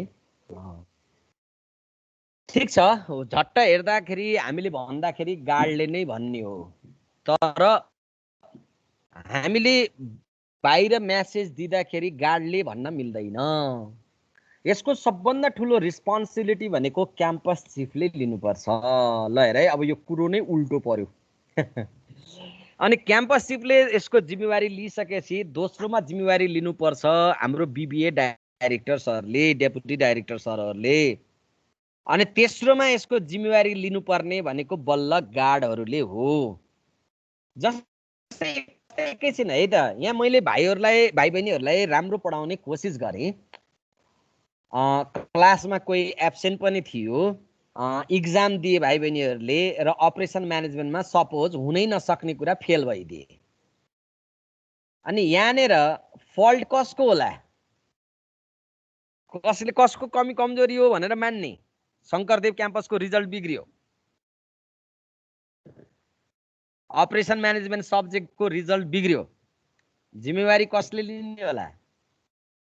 सबैभन्दा पहिला शङ्करदेव क्याम्पसको रिजल्ट बिग्रेको कारणले मलाई बचाउँदै छैन नि, फेरि क्याम्पस चिफले जिम्मेवारी लिनुपर्छ। दोस्रोमा आएर बिबिए डाइरेक्टर अनि उहाँ सरहरूले लिनुपर्छ। तेस्रोमा आएर मैले त्यो सब्जेक्टको टिचर भएको कारणले मैले लिनुपर्छ। अनि बल्ल आएर लास्टमा विद्यार्थी भाइ बहिनीहरूले सर हामीले अलिकति राम्रो पढेनौँ होला, सरको कुरा बुझेनौँ होला, त्यसले गर्दा सायद हाम्रो कमी कमजोरी हो कि सर भनेर अब विद्यार्थी भाइ बहिनीहरूले रिस्पोन्सिबिलिटी लिनुपर्छ। सर त्यसो भए त गार्ड राखिया छ, गार्डको जिम्मेवारी होइन र? हामी झट्ट हेर्दाखेरि व्यवहारिक तरिकाले सोच्दाखेरि हो गार्डले जिम्मेवारी लिनुपर्छ भन्ने कुरा त हो, तर वास्तवमा म्यानेजमेन्ट सही भएन भन्ने बुझिन्छ। जो माथिल्लो पोस्ट र पोजिसनमा छ त्यो पोस्ट पोजिसनमा बसेको व्यक्तिले जहिले पनि कुनै पनि कमी कमजोरी भयो, चाहे जुनसुकै लेभलको तह तब्काको भयो, त्यसको जिम्मेवारी माथिल्लो तहले लिनुपर्छ। जस्तै भनौँ न, मैले विद्यार्थी भाइ बहिनीहरूलाई राम्रो पढाउने कोसिस गरिरहेको थिएँ, रिजल्ट बिग्रियो भने मैले दोष लगाउन मिल्दैन। मलाई बिबिए डाइरेक्टरले सोध्नुहुन्छ नि, सर तपाईँको अपरेसन म्यानेजमेन्टको रिजल्ट किन बिग्रियो भन्दा मैले सर विद्यार्थीहरू आउँदै आउँथेन, लापरवाही गर्थ्यो सर, त्यसले गर्दा रिजल्ट बिग्रिया हो, यस्तो थियो नि सर भनेर म यस्तो भन्न मिल्दैन भने मैले के भन्नुपर्छ? Student were so punctual and so hard working, okay, it's my fault sir, अब म अर्कोचोटि यस्तो हुन दिदिनँ सर भनेर मैले कहिले पनि विद्यार्थी भाइ बहिनीहरूको नाम मुखमा लिनै हुँदैन। यदि मैले नाम लिइरहेको छु भने ख्याल गरिराख्ने, I am not the responsible teacher of this particular subject, because it's my subject. Okay, यो सब्जेक्टको रिजल्ट हुन त हो विद्यार्थी भाइ बहिनीहरूले पढ्ने हो। एक तरिकाले सोच्ने हो भने सरले कोसिस राम्रो गर्नुभएको थियो, हामीले नै अलिकति लापरवाही गरेर राम्रो पढिएन, अलि यस्तो भएन भनेर भाइ बहिनीहरूले भन्न सक्नुहुन्छ। तर भाइ बहिनीहरूलाई मैले दोष दिन मिल्दैन कि रिजल्ट विद्यार्थीको आफ्नो कारणले भएको, सर एब्सेन्ट बसेर हो, एब्सेन्ट नै बस्यो होला, आउँदै आएन होला, इभन एउटा सब्जेक्टमा एउटा विद्यार्थी फेल भयो भने पनि त्यसको जिम्मेवारी मैले लिनुपर्छ। अब म भन्दा फेरि अलिकति क्याम्पस चिफले सोद्धा त्यसको जिम्मेवारी बिबिए डाइरेक्टरले लिनु पर्यो। क्याम्पस भन्दा बाहिरको व्यक्तिले कसैले सोध्यो कि क्याम्पसको रिजल्ट त बिग्रियो अरे नि बिबिएको भन्यो भने क्याम्पस चिफले लिनु पर्यो। त्यही भएर यो हामीले जहिले पनि बुझ्नुपर्छ कि हामीले अर्कालाई दोष लगाउने, यसका कारणले यस्तो भयो भन्ने जस्तो कुराहरू गर्छौँ, जुन कुरा टोटल्ली गलत हो। हामी त्यो सेन्सबाट, त्यो पर्सपेक्टिभबाट we are talking operation management here, यो शब्दलाई ख्याल राख्ने है।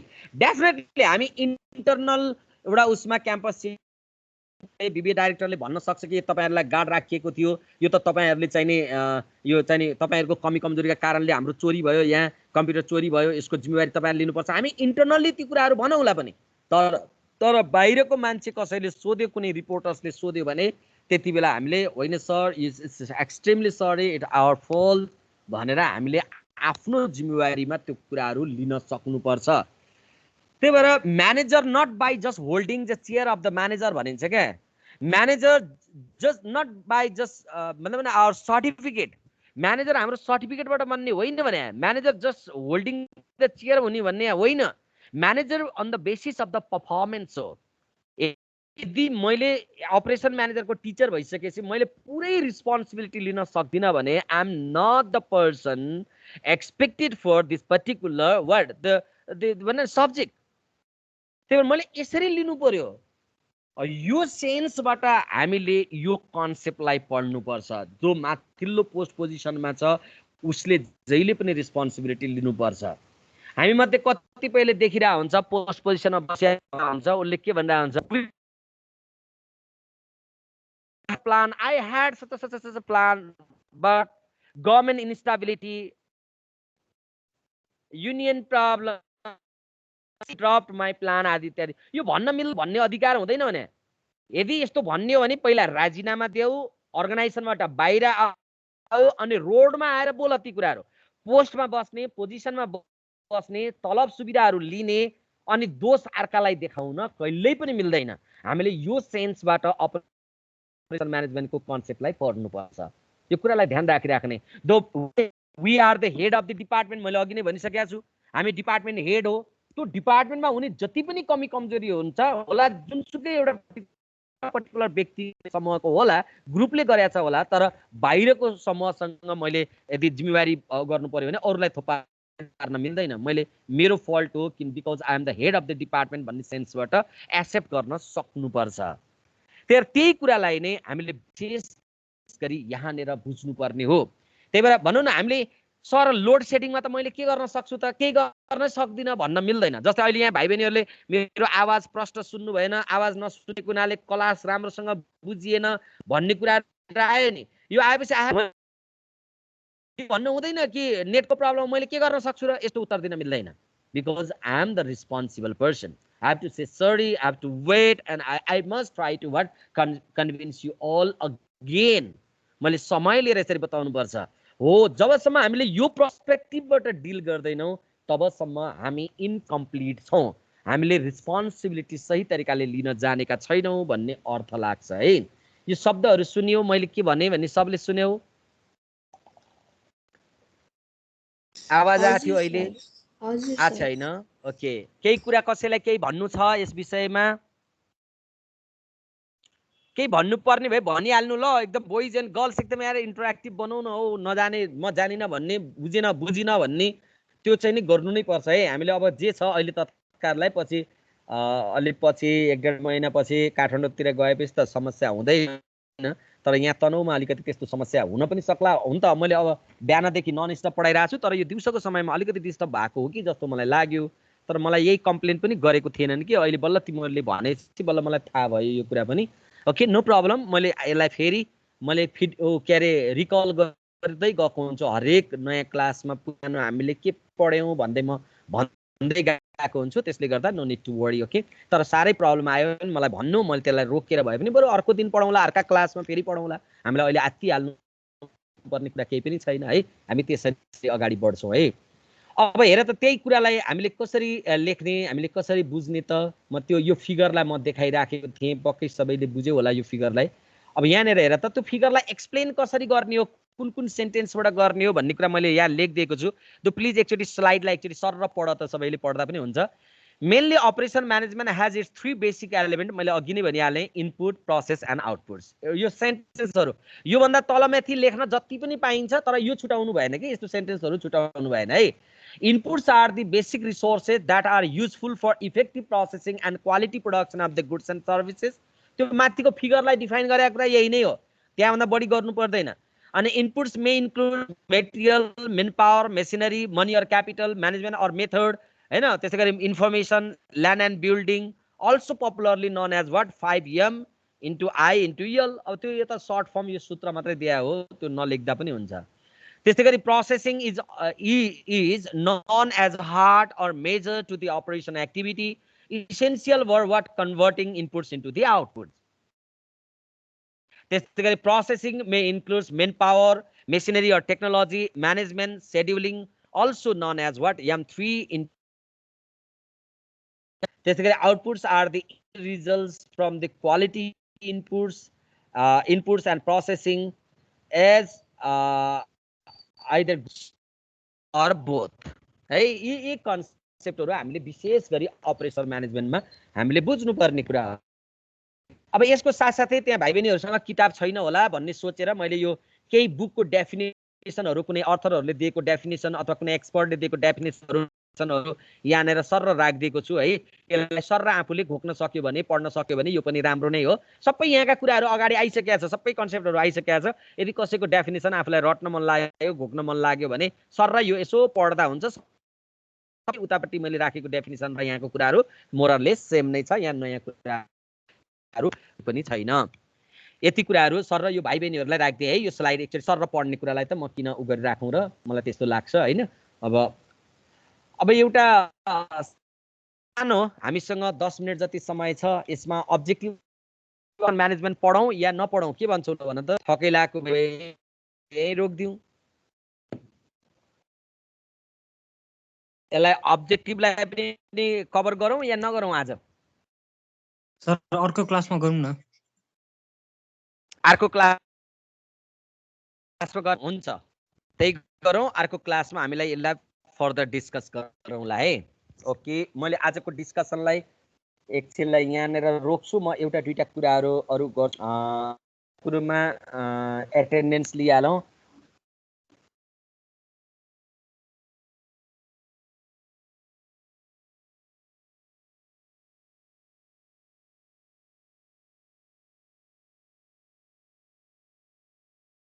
मैले वालालाई पठाइदिन्छु, तर एटेन्डेन्स मैले दुईचोटि लिइरहेको हुन्छ है, मेरो यो बानी छ यस्तो।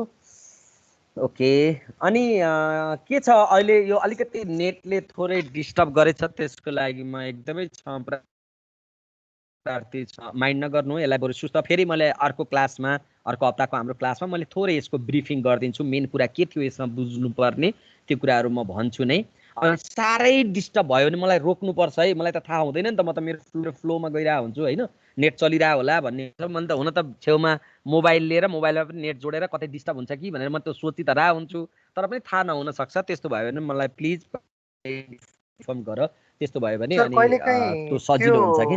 अनि सर कहिलेकाहीँ त्यो भिडियो अफ गरेर बोल्नु भयो भने पनि साउन्ड क्लियर आउन सक्छ जस्तो लाग्छ है। एब्सोल्युटली यार मैले एकदम मेरो मनको कुरा नै ठ्याक्क म भन्न पनि लाएको थिएँ, आज मैले बिर्सेँ भाइ होइन। अर्को हप्तादेखि म त्यही नै गरौँला। आज यो हप्ता त भइ नै हाल्यो, अर्को हप्ता चाहिँ मैले भिडियो अफ गरेर सुरुमा यसो भिडियोमा इन्फर्मल कुरा चाहिँ हामी गरौँला, अफै गरेर म पढाउँछु है। अर्को हप्ता त्यो चिज हेरौँला। मैले अहिले भिडियो अन गरिराखेँ, सायद त्यसले गर्दा पनि होला यार।